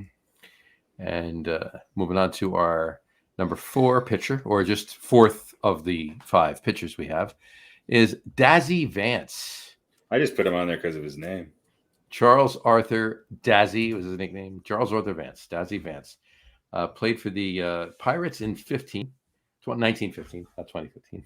He played before they had gloves. He did. Played for the Yankees in 1915 and 1918. And he played for the Dodgers from 22 to 32. So he joined the Dodgers 100 years ago this year. And he bounced around. He played for the Cardinals, Reds for a couple of years, and then back to the Dodgers for 1935. So he played for 21 years. World Series champion in 34, MVP in 24. Oddly enough, he got his World Series championship with the Cardinals, not the Dodgers. But National League MVP in 24, and of course he's in the Hall of Fame as well. Dazzy Vance. And our 5th pitcher, of course, is none other than Mr. Fernando Valenzuela. Fernando Valenzuela Anguamia. Is his full name. Played for the Dodgers from 1980 to 1990. And then he pitched for the Angels in 91, the Orioles in 93, the Phillies in 94, the Padres 95 through 97, and then the Cardinals also in 97. 6-time All-Star, 81 through 86 straight, and World Series champion in 81, Cy Young Award winner in 81, National League Rookie of the Year in 81, Gold Glove Award winner in 1986, and he is a member of the Mexican Baseball Hall of Fame. Not the National Baseball Hall of Fame, the Mexican Baseball Hall of Fame. So, Fernando Valenzuela. All right. Should we do the relief pitcher and then talk about all of them? I always wanted to do a buddy film with Fernando Valenzuela and Louis Tiant. There you go. There you go. Should I throw in the relief pitcher, our closer? Closer on this team is Mr. Eric Gagne. He was pitched for the Dodgers from 99 through 06, and he played for the Rangers, Red Sox, and Brewers for a couple of years after that. 3-time All-Star, 02 through 04, and actually won the World Series with the Red Sox in 07. Cy Young Award winner in 03 when he was with the Dodgers, and 2-time National League Relief Man Award as well. Not in any Hall of Fame anywhere. So Eric Sergei Gagne. I mean, I think Gagne's on here because of 3 years, where from 2002 to 2004, he had 52 saves, 55 saves, and then 45 saves. Mm-hmm. And That's pretty unbelievable. His earned run average those years was 1.97, 1.20, and 2.19. Right. And then injuries kind of hit him, and he's never really the same person he ever was. But he was so dominant those years that it's just so hard to leave him off this list. But yeah, and it's also, I mean, it's not I don't know if and when we're going to see another long time closer. You know, they just don't seem to last as long as they used to. You know, there's no more, you know, Mariano Rivera's who are great for, you know, seemingly decades. But this is, I mean, is there a better 3-year stretch for any closer in the history of closers? No. And I mean, you know, Kenley Jansen, I think, has been on the Dodgers for about 10 years. What was on the Dodgers? He's not on the Dodgers anymore. Is No, he? he's not. No. You know, he was obviously on the team that won it a couple of years ago. He's got 300 saves. He probably, you know, deserves to be on this list next to Gagne, but just not as dominant for those. I don't know. Gagne was just, I think didn't he break the saves record? Single season saves record, Eric Gagne? He set a major league record by converting 84 consecutive save opportunities. Yeah. So obviously over the course of 2 seasons, but right. It might have been over the course of 3 seasons, actually. 02 through 04. But yeah, 84 consecutive save opportunities. I don't think somebody will beat that. Could happen, but I doubt it. Seriously. Could, maybe. Yeah, but you know, I mean, we talk about like with players in the field, and you know, Sandy Koufax here on this list. You know, how long do you have to do it? You know, well, to be considered, and you know, Koufax to me is as much, you know, close to the rule, right? It's 7 or 8 years or so. But I think it's a different rule with closers. You shouldn't have to be a great closer for, you know, 6 or 7 or 8 years to be considered great. I think, you know, in this case, especially 3 incredible years like that. Right. So. Right. Definitely. All right. Well, there you go. Who was the Dodgers closer in when they won the World Series in 80? What was it, 81? Yeah. That's a good question. That is a good question. Let's find out. This list, I think, is this the first time we ever all had the same? I think last week we did too. 2 weeks ago, yeah, we did. Where everyone was the same. Even I didn't screw it up. No, everyone was the same. Yeah. Okay. So, do we want to have the Koufax Kershaw discussion? Have the even though Drysdale ended up second on our list, but that was more of a numbers thing, I think. But I didn't have him in any order. I didn't rank them in any order. I just okay. No, I just, as I was looking through stuff, I saw a lot of who's better, Koufax or Kershaw. Koufax. Yeah, I tend to agree. Also, Don Larson was, you know, not so bad either. Wasn't he on the Dodgers? He was on the Yankees. Never mind. Who am I thinking of? Steve Howe. Steve Howe was the. Who was the other Don? Steve Howe, yeah. Steve Howe was the closer. Drysdale. I'm sorry, Drysdale. Yeah, Steve Howe was the closer in '81 in the World Series. Yeah. So, yeah. I mean, this is Drysdale had 209 wins and a 2.95 ERA. The issue with Koufax is just he didn't play as long as, you know, others. Yeah. And quite honestly, his first 3 or 4 seasons were nothing particularly special. No. But he figured it out and was so dominant over the rest of his, shortened career. Yeah, from 61 to 66. I mean, he was pretty unbelievable. Yeah, it was unhittable. 25-5 in 63 with a 1.88 earned run average.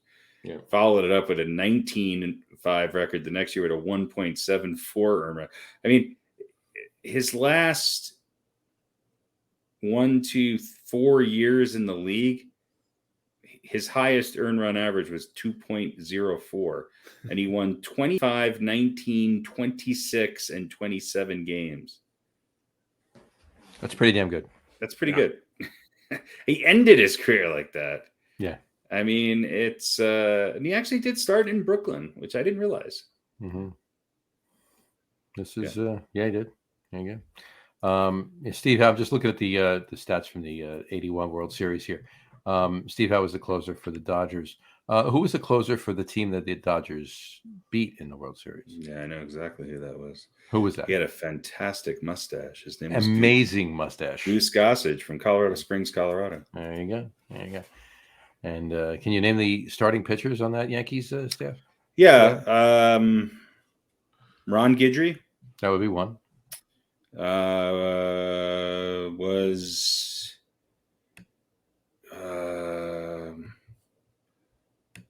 trying to think if that was 80 or 81. So Catfish wasn't a starter, was he? No. Mike. Nope. Ed Figueroa. Nope. That was 80. 81.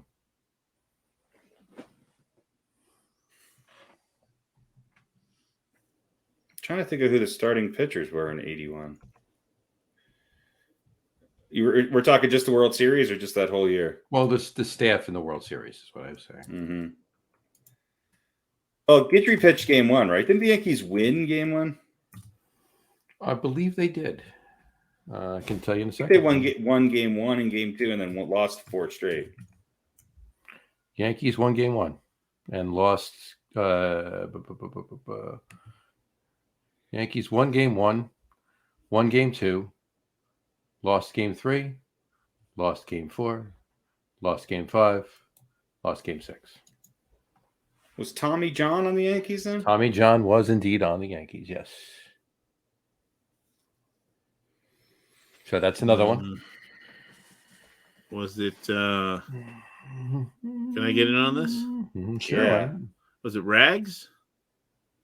He was one. He was a starter then? He played in the game. Yeah, he wasn't. I don't think he wasn't a starter. He might have been a starter. Might have started one game. Was Frazier? What's his name? George Frazier, yeah. George Frazier. Yeah. I'm trying to think of the other Yankees. There was one other. George Frazier actually tied a World Series record in that World Series for losing 3 of the 6 games in 91. He did, didn't he? Mm-hmm. I think Rigetti was on that team. He probably was a starter. Yeah. Or a long reliever. He wasn't a closer. I believe he was he appeared he was actually only in one game. Rigetti, yeah. Yeah. So okay. So Guidry, John, Frazier. Well, no, Frazier didn't start game 3, did he? I don't believe. I think George Frazier was like a middle reliever. I think Rigetti was a starter in game 3. Rigetti started. Hold on.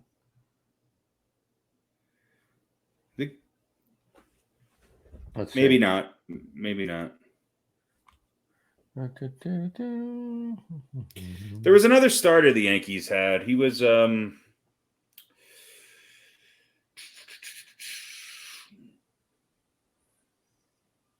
can't remember. I know Guidry lost game 5 or and I think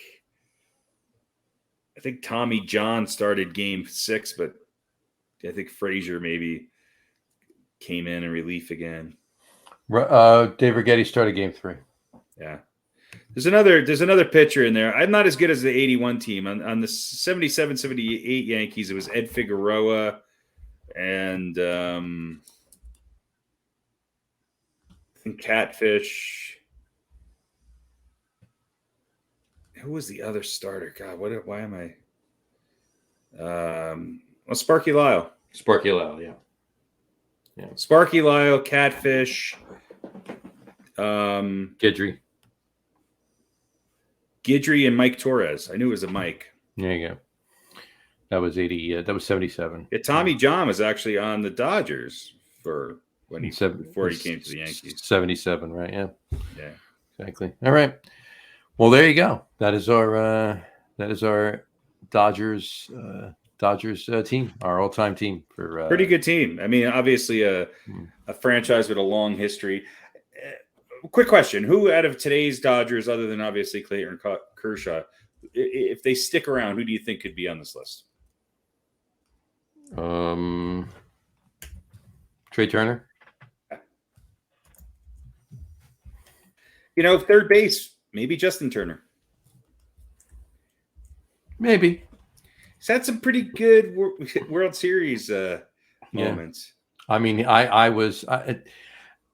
understand why the Mets had to get rid of him, because with David Wright there was no place for Justin Turner. Right. Well, but I did not want to see him leave the Mets. He's an interesting guy. I mean, I think he's a lot like the Ron Says of the world.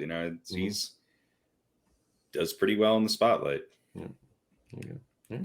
Cool. Well, I mean, obviously, I think we're all going to remember Freddie Freeman as a Brave. But how old is Freddie Freeman? 30? Is he old? Is he 30? He's 33. Okay, if he plays 6 more years for the Dodgers and hits 323 all 6 of those years, I mean, I don't know. I'd consider him. Yeah, I would too. Well, and Cody Bellinger, sort of tailed off a little bit, but he's. I think Trey Turner is definitely 1, 2. I think both Turners, Justin Turner and Trey Turner. Yeah, I agree. All right. Well, that's what our top. What about Mookie? Oh yeah, he's got to have. He's probably got to have 4 or 5 more good years, though, right? Yeah, I forgot about Mookie. I would say if he puts in. Yeah, he's probably the top of that list. Mm-hmm. There you go. Yeah, they got a lot of power out there. What is Mookie? Mookie Betts been on the Dodgers for 2 years or 3 years. This is his third. Right? This is his third. Yeah, because he was there for the World Series. Well, he's played more games in right field than Gil Hodges. A lot of people have. Yes, I mean, he's 30, so he could have another. I mean, he's a right fielder, right? Mookie Betts. Yeah. Mm-hmm. Right. Mm-hmm. Yeah, he could easily have another. I mean, he could easily become their best right fielder of all time. Mm-hmm. He's already won 2 World Series. Granted, I know he's won 1 with the Dodgers, but he's he's won a batting title, an MVP at 5 or 6 All-Star games. He could definitely be the best right fielder of all time for the Dodgers. I mean, definitely over Roy Campanella. I mean, he's a much better right fielder than Ron Say. That's for sure. He's not as good as Bob Seger though. Yeah, but how is he over Dodd? How is he over Dodd? Dodd Guildenstern? I don't know, but he's Yngwie Malmsteen is my favorite. Yngwie Malmsteen was an amazing closer. That's right. He really was. So anyway, he shredded that. Never mind. That's bad. All right. Well, there you go. Well, that brings us to tonight's Old Balls. Harry, tell us who tonight's Old Balls is. Sort of timely. When I think of the Dodgers, I think of 2 people. I think of Tommy Lasorda, and I think of Vin Scully. And with Vin Scully's recent passing, I think he is deserving of some recognition in a brief moment. 67 years with the Dodgers. He was a Bronx kid, grew up in Brooklyn, went to Fordham, and at the age of 22 started announcing Dodgers games under the tutelage of Red Barber, who was, another legendary sports announcer. At the age of 25 in 1953, became the youngest person to ever announce a World Series game and took over for Barber. Barber had some contract disputes, went over, I think, and wound up becoming the announcer for the Giants, the New York Giants at the time. And Vin Scully has kind of been with the Dodgers ever since. I mean, he, I think, is widely regarded as, without a doubt, one of the best, if not the best, sports broadcasters of all time. And he's been the voice of the Dodgers, but I think he's been the voice of some incredible moments. He's called 3 perfect games, including Don Larson's 1956 World Series game. He was the person announcing when Hank Aaron broke the home run record. Of course, Kirk Gibson's home run in the World Series. Dwight Clark's catch from Joe Montana. I mean, he did football, he did golf, he did obviously baseball, and he's forever known as the voice of the Dodgers. But I think he's the voice of baseball in a lot of ways. Yeah. And don't forget calling the ball going through Buckner's legs. That too. Yeah. I mean, so many famous moments, I think, for people of a certain age when he was pretty much doing the World Series almost every year, it seemed like he was one of those voices of baseball that I think you maybe never knew who he was, but you knew when somebody other than him was announcing. And I listen to games now, especially we have access to so many games now, and each team has their own announcers. There's very few that rise to the top. There's very few that are so unique and so individualistic in how they announce a game that they become a voice that just kind of draws you in. And for most of the time, Vin Scully did the games by himself. He didn't need a color commentator. He was both the color commentator and the game by game announcer. Mm-hmm.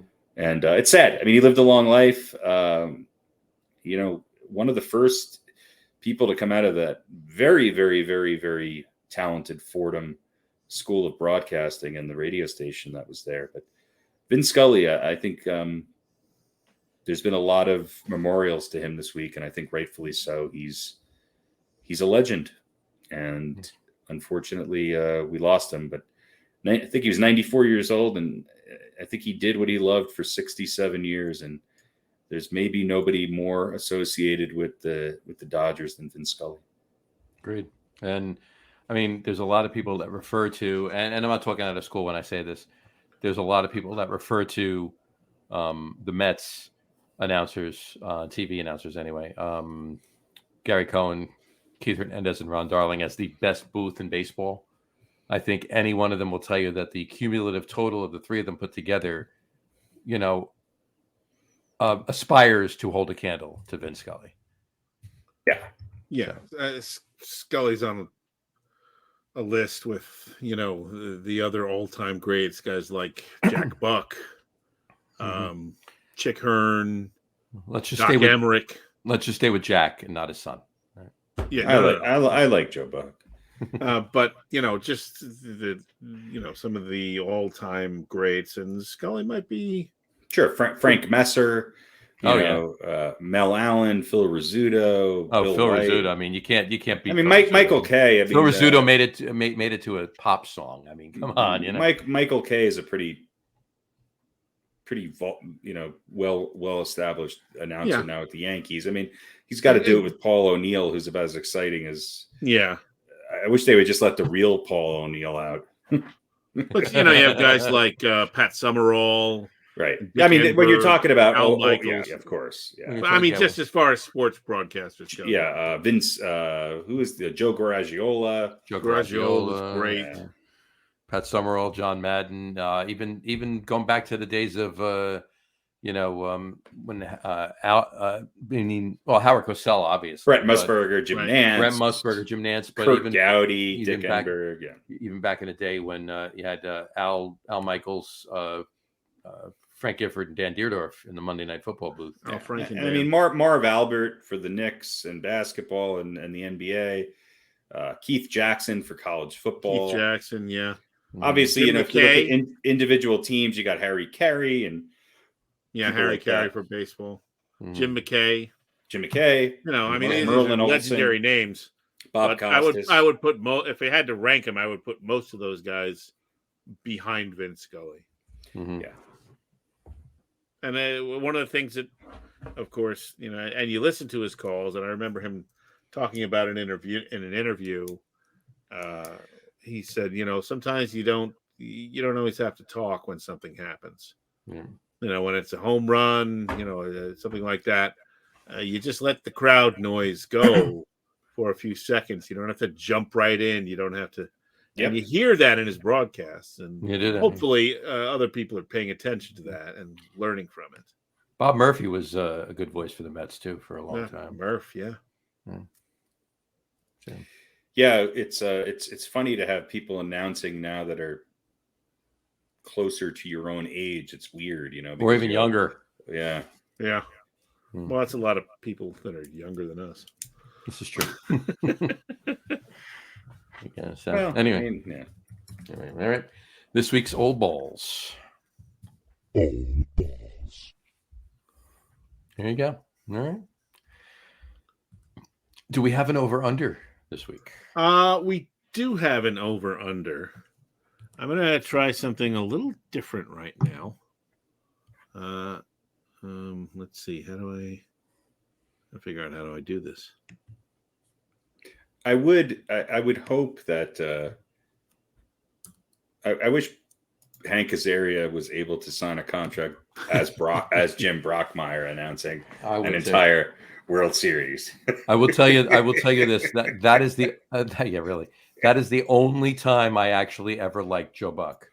Yeah, he was good. On Brockmire. He was good at making fun of himself. Yeah. Okay. All right. What do we got? So hang on a second. I am trying something different here. I'm going to try and... You're going to flip backwards and... It's going to go way back into time. I'm going to try and log on the second screen. All right. And he did. There we go. So the audio's going to be a little weird. We'll just mute the audio on that one. That's all. Yeah, I don't know how to do that without muting all of my audio. Well, no, I'll just mute you here. Oh yeah, you just yeah. There you go. All right, so good. Does that sound good? It's fine. I'm muted. Okay. I can still hear both, but unless you mute it. Yeah, I don't know how to do that. That's fine. Doesn't matter. Just mute yourself on the screen of the other, not on the screen of you, on the screen of which you're in your hand there.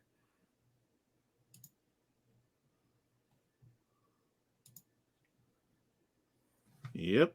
Okay, that's fine. As long as it sounds good over there.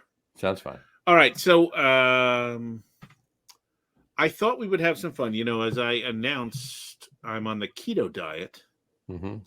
So I thought it would be interesting to use that as an over-under. Okay. So 5 weeks ago, on the 11th of July, I started the diet. Don't know exactly when I went into ketosis, but it's been working. So I started at 360 pounds. And so 5 weeks later, I'm going to set the over-under, and you guys are going to, I'm going to give you the number, and you're going to choose, have I lost less than that or more than that? And I recorded a video of me stepping on the scale. There you go. Well, we would believe you. I know, but I wanted to have it's more dramatic this way. Record. There you go. Yeah, I've recorded my bowels for the last 5 weeks. And here's a scan. Well, here's the good part. I am naked. Every movement naked in the clip, except for socks. No, I'm not. But so I figured we could do that, and then I'll play the video, and hopefully it'll look okay. Oh, that's great. All right. So this is going right up on OnlyFans as soon as the show's over. Yeah. We're actually live on Pete's OnlyFans right now. Yes, you are. Okay. All right, Technology is you great. He's hashtag you as a uniform fetish. Right, that's me. Yeah. All right. So you started at free what? You started at 360. All right. It's 5 weeks now. Again, not sure how much time in ketosis actually, but So the number is 344.5 pounds. So have you lost? So are you down to over 344.5 or under 344? That is right. I think that is what you were picking. I think you're under that weight. Under that weight. All right, John. I for you, I want to say under, but for the fact that Harry already went under, I'm gonna go over. So it's more important for you to win and destroy. I think I've only won one. Whatever this is, over under. So you're not happy for me. You're like, yeah, I hope you lost more than that, but I'm betting against you, fatso, because I want to win this thing. Oh, that's great. Love it. All right, so here we go. Hopefully you'll be able to see this. It's a And short. and if you are not over that, I'm going to send you to the bathroom right now to take a shit and come back and be by yourself. All right, it's a short video here. All right, good. You may have seen him on his OnlyFans page. You can't really see it. Can you see the number? No. Shoot. Just go all the way in. Go all the way in with the play it again. You should have taken your socks off. That's like a quarter pound right there. Do your socks say dickless? 345. There we go. Damn. 345. So, John, your lack of confidence in me was well served. You would have taken those socks off. I would have won. They're not half-pound socks. Understand, if Harry had said over, I would have went under. So yeah, and I actually, you can't tell from the video, but I did not have a shirt on. There you go. Well, next week you're gonna have to do the entire show shirtless. All right. There you go. I may cover my face. Something. Yeah, just cover the face. Put a shirt over your face. Put a towel over your face. Or paint your use some body paint to paint your entire torso of your favorite. Do it jet screen. There you go. Yeah, that would be good. Put a big J. Let me see if I can Devils. Close out this other. There you go. Well, congratulations either way. Congratulations on the 15 thank you. pounds. I'm very excited. If Mekhi Becton was on the same diet, maybe his knee would still be intact. Yeah, he might have saved himself from another injury. So, there you go. All right. Well, as Marv Albert would say, yes, and it counts. Yes. There you go. All right. Well, there we go. Anything else you guys want to chat about? So a couple of things real quick. Go for it. I don't want to dwell on them, but so I don't know if you heard the story the other day. Pete Rose was in Philadelphia. I went to Philadelphia once. It was closed. It was part of the 1980 World Series Championship celebration that they were having. Right. It's always sunny there. They should just have Danny DeVito fill in for Pete. Right? For Pete Rose. Yeah. So I guess years ago, Pete Rose filed a defamation lawsuit against John Dowd, who was the investigating attorney or whatever in the betting scandal. Right. And Pete Rose so Dowd alleged that Rose had sex with an underage girl, or maybe more than one. Mm-hmm. According to the court documents, Rose admitted he had sex with this girl, but he said that they didn't leave the state. She was 16 at the time, and they didn't leave the state. Right, and 16 is the confusion legal age of consent in Ohio.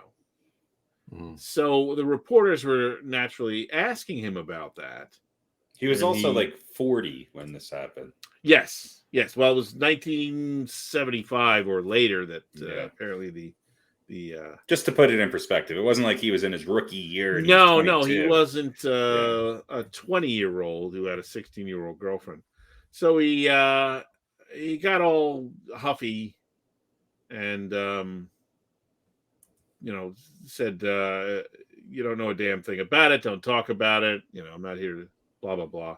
And the Phillies were going to honor Pete Rose, but after this all came out, they decided not to. So, I don't know. Pete Rose, whatever, still a dick.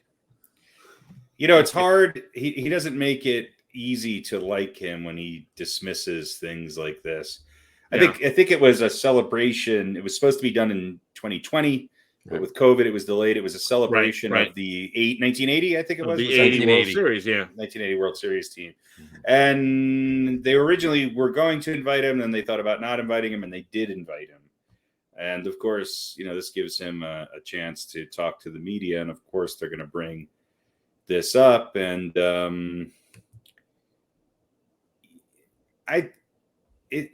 it's just the way in which he dismisses it.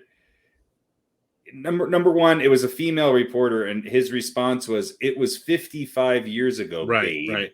Yeah, babe. It was 55 years ago, babe.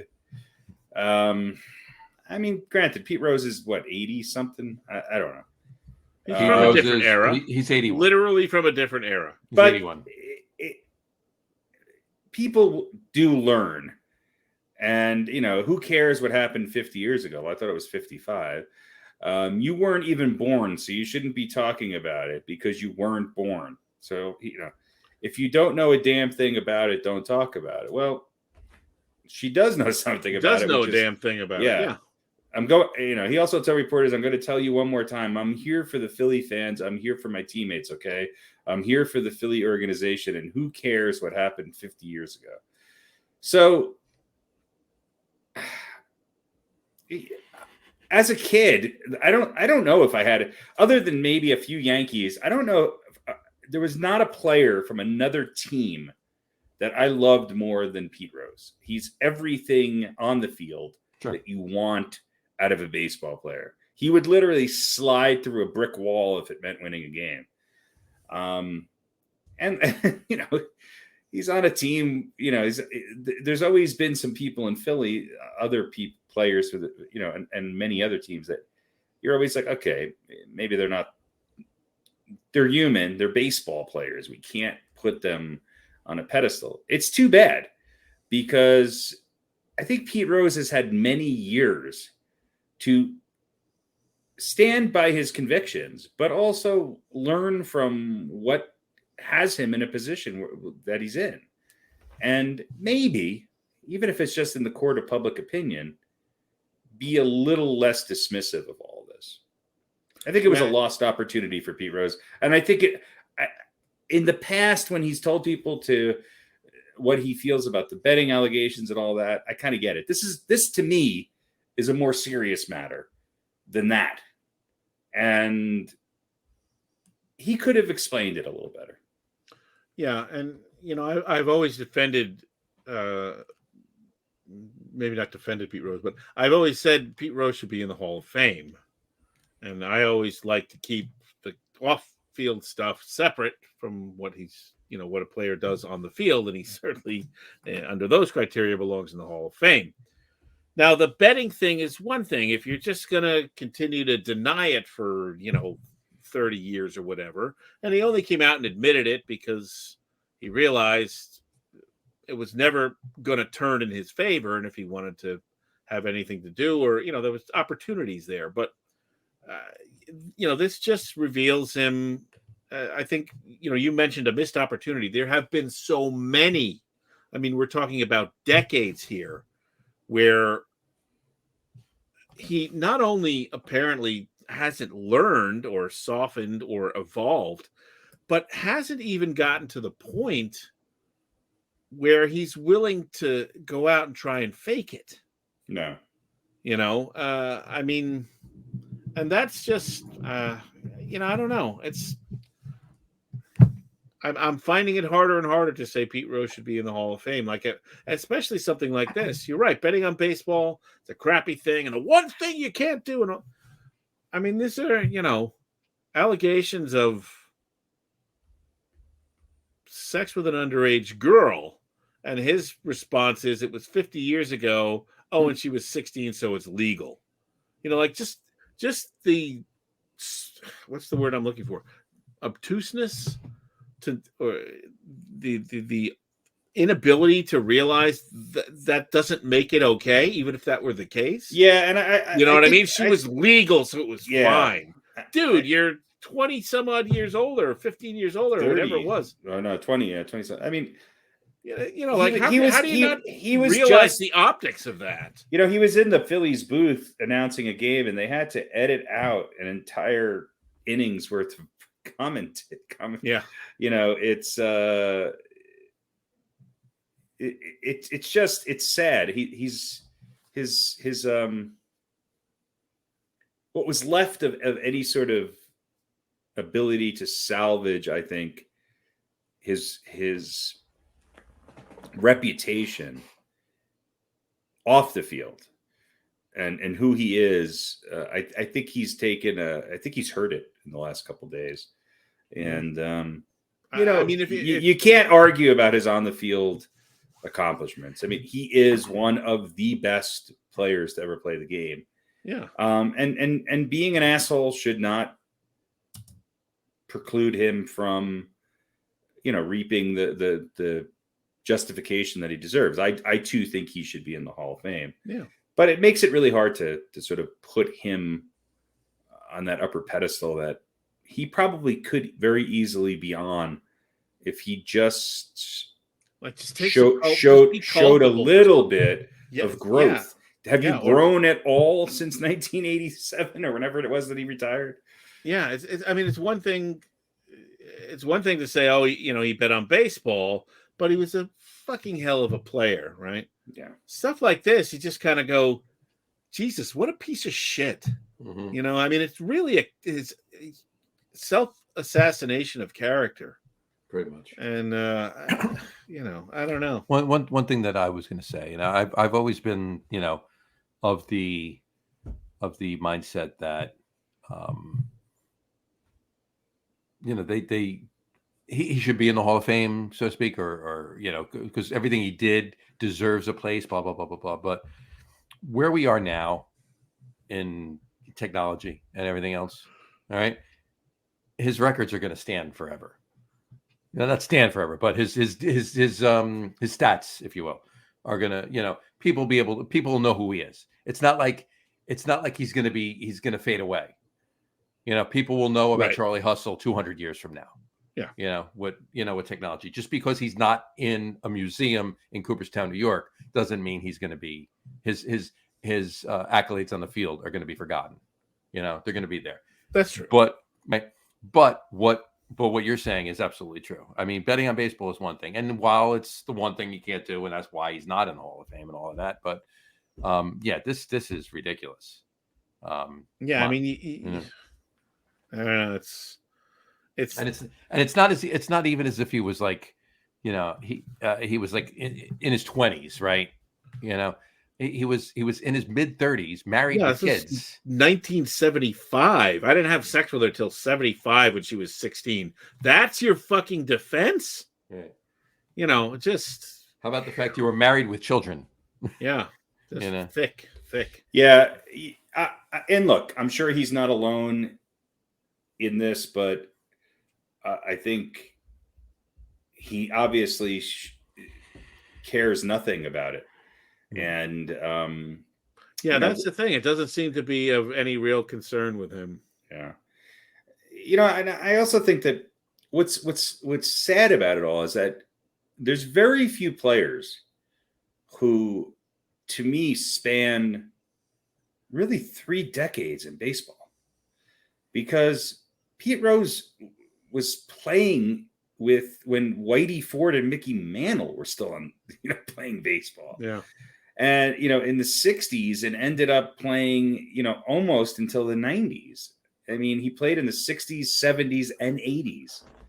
Right. So there was really like 3 Pete Roses. There was the early Pete Rose. There was the Cincinnati Reds Pete Rose. And then, to me, the third era was when he played for the Phillies. Even I know he kind of went back to the Reds and everything like that. But it's too bad, because he could go down as one of the top 10 baseball players in the history of the game. And I think he's going to be forgotten a bit, and maybe rightfully so, because of the fact that he's been around too long in an era where your past is going to be questioned. And he was unable to really deal with it in a way that, admissions of guilt aside, where he was able to deal with it as a human being and deal with it on a level that was equal to what he did on the field. What he does off the field seems to be night and day, and the complete opposite of what he was able to do on the field. And he's going to be remembered as much for that. That's what I'm saying. It's been between it's the been lines. 40 years since he played baseball, right? I mean, he was banned in 89. Almost 40 years. Yeah.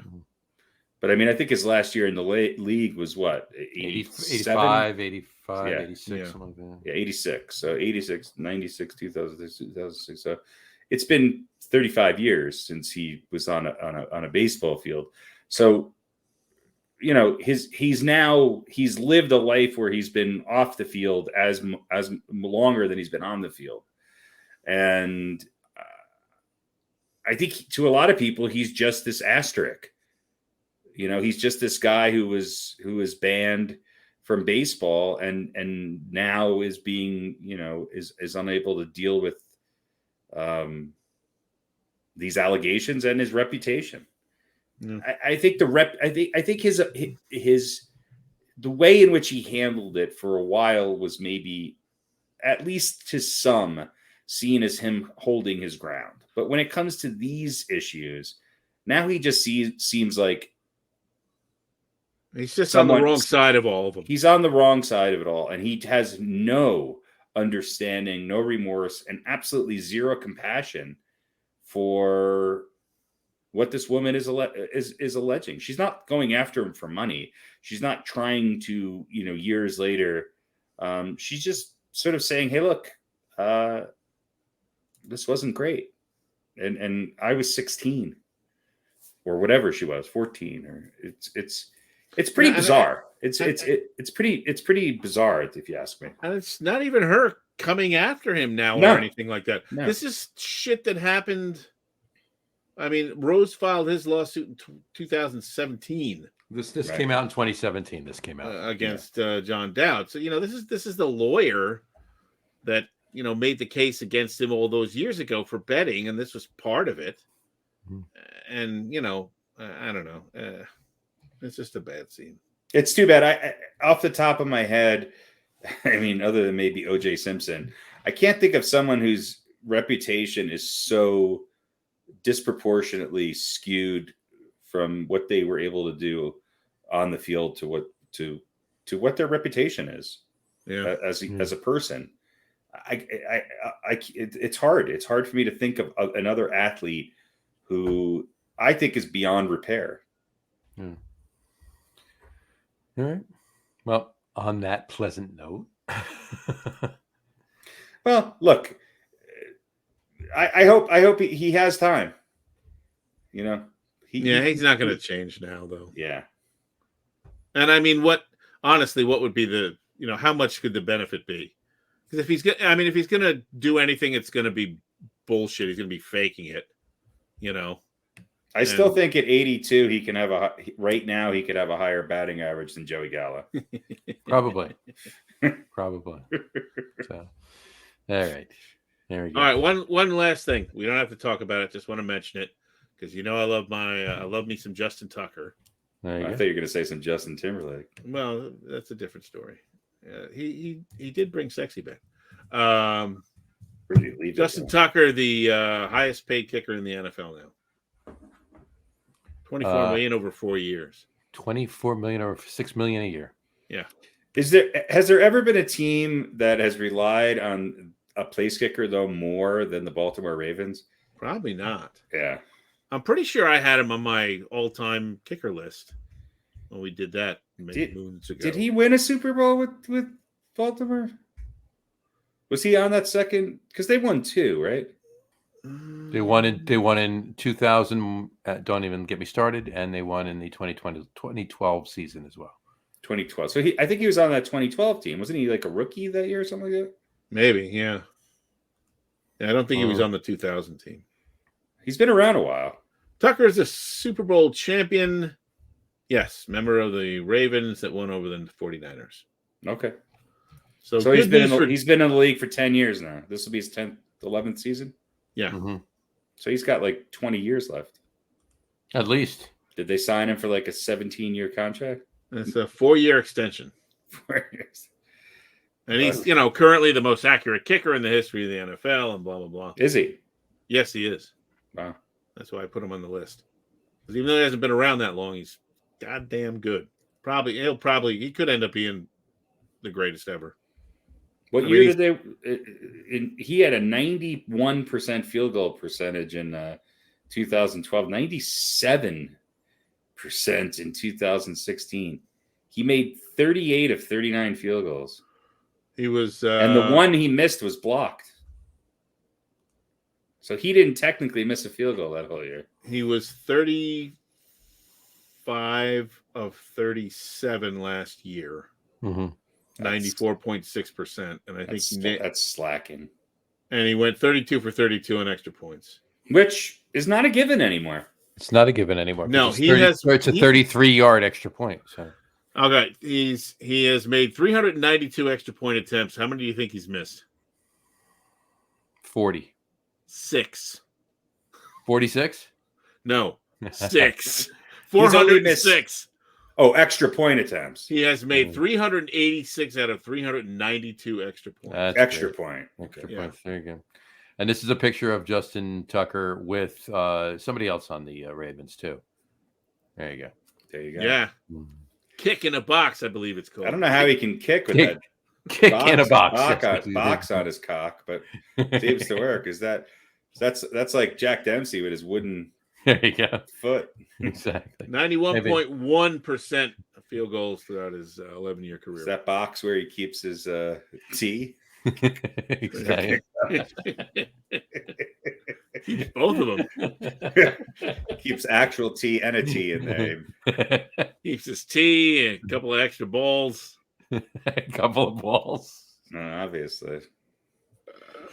I like that. I like that. Kick in a box. I like that. Kick in a box. Kick in a box. There you go. He even has the Ravens colors. Colors on. There you go. The other guy's obviously plays for the Dolphins. There you go. Hey. Oh, hey, are you? The Broncos are officially sold now, or the sale's been officially approved. So they're now a Walmart team. Yeah. So I don't know how that's gonna. We got to think of some ways that's going to affect. Like what's going to happen at Mile High? Well, there's at the practice facility. There's an old guy that greets everybody now. I was going to say, and they have really shitty fluorescent lighting. And they're going to have seniors in blue vests who greet people at the turnstiles. Welcome, okay. welcome. No, they're gonna have. It's going to be a big sign. There's going to be a slash through. It says mile high. It's going to say 3/4 of a mile high. They lower the price, right? When you leave, they're gonna check your bag. Here's the. It's. I think it's a Walton, somebody else, and Condoleezza Rice is now part. Is she part of the group? Yeah, she lived in Denver for a long time. In fact, she lived very close to where I live and went to school right up the street at the University of Denver. She was a good offensive tackle for the Broncos back in the day. She is going to be their backup quarterback. So it's an interesting group. She's actually apparently very sports-minded and want to be the baseball commissioner, like knows her shit. She's not. When things go really wrong, she's just gonna throw Colin Powell out there to deal with the media. Ooh, Melody Hobson, the Starbucks chairwoman, is also part of the group, minority owner. So that means you're gonna have good coffee there at the stadium. Lewis Hamilton. Condoleezza Rice, Melody Hobson, and Walton Penner. 4.65 billion. That seems like how much did they say the Cowboys are worth now? Like 9 billion or something outrageous like that. Maybe it's not that much. No, it's up there. 3 women out of the 5 partial owners, so it's of course the 2 biggest ones are Walmart, which Walmart owners don't really want to get into Walmart. If you want anybody to make Pete Rose look good, it's the Walmart folks. But yeah, really. you know, Well, go Broncos. now go. all the players are going to have second jobs. Mm-hmm. Yeah, I'm sure that's not the case. Well, I do hear the benefits package is very good. Yeah. And they pay and it's time and a half. It's double time if they work more than 60 hours a week too. And you get a uniform. And yeah, exactly. Yeah. And you can get cheap socks and underwear too. Exactly. So they're covered. They're good. All right. Well, that's it. That's why I got other stuff, but some of it's ongoing, so I won't bring it up. There you go. We'll do it. We'll do it next week. There you go. Harry, you have anything before we go? Nope. All right. On that note, we'll wrap the show up for today. We want to thank everybody for watching. And for those of you just listening to the audio podcast, thanks for listening. Don't forget to visit our website, www.getonwithitpodcast.com. That's getonwithitpodcast.com. And please remember, like us and follow us on all of our social media, Facebook, Twitter, and Instagram. Just search for the Get On With It podcast.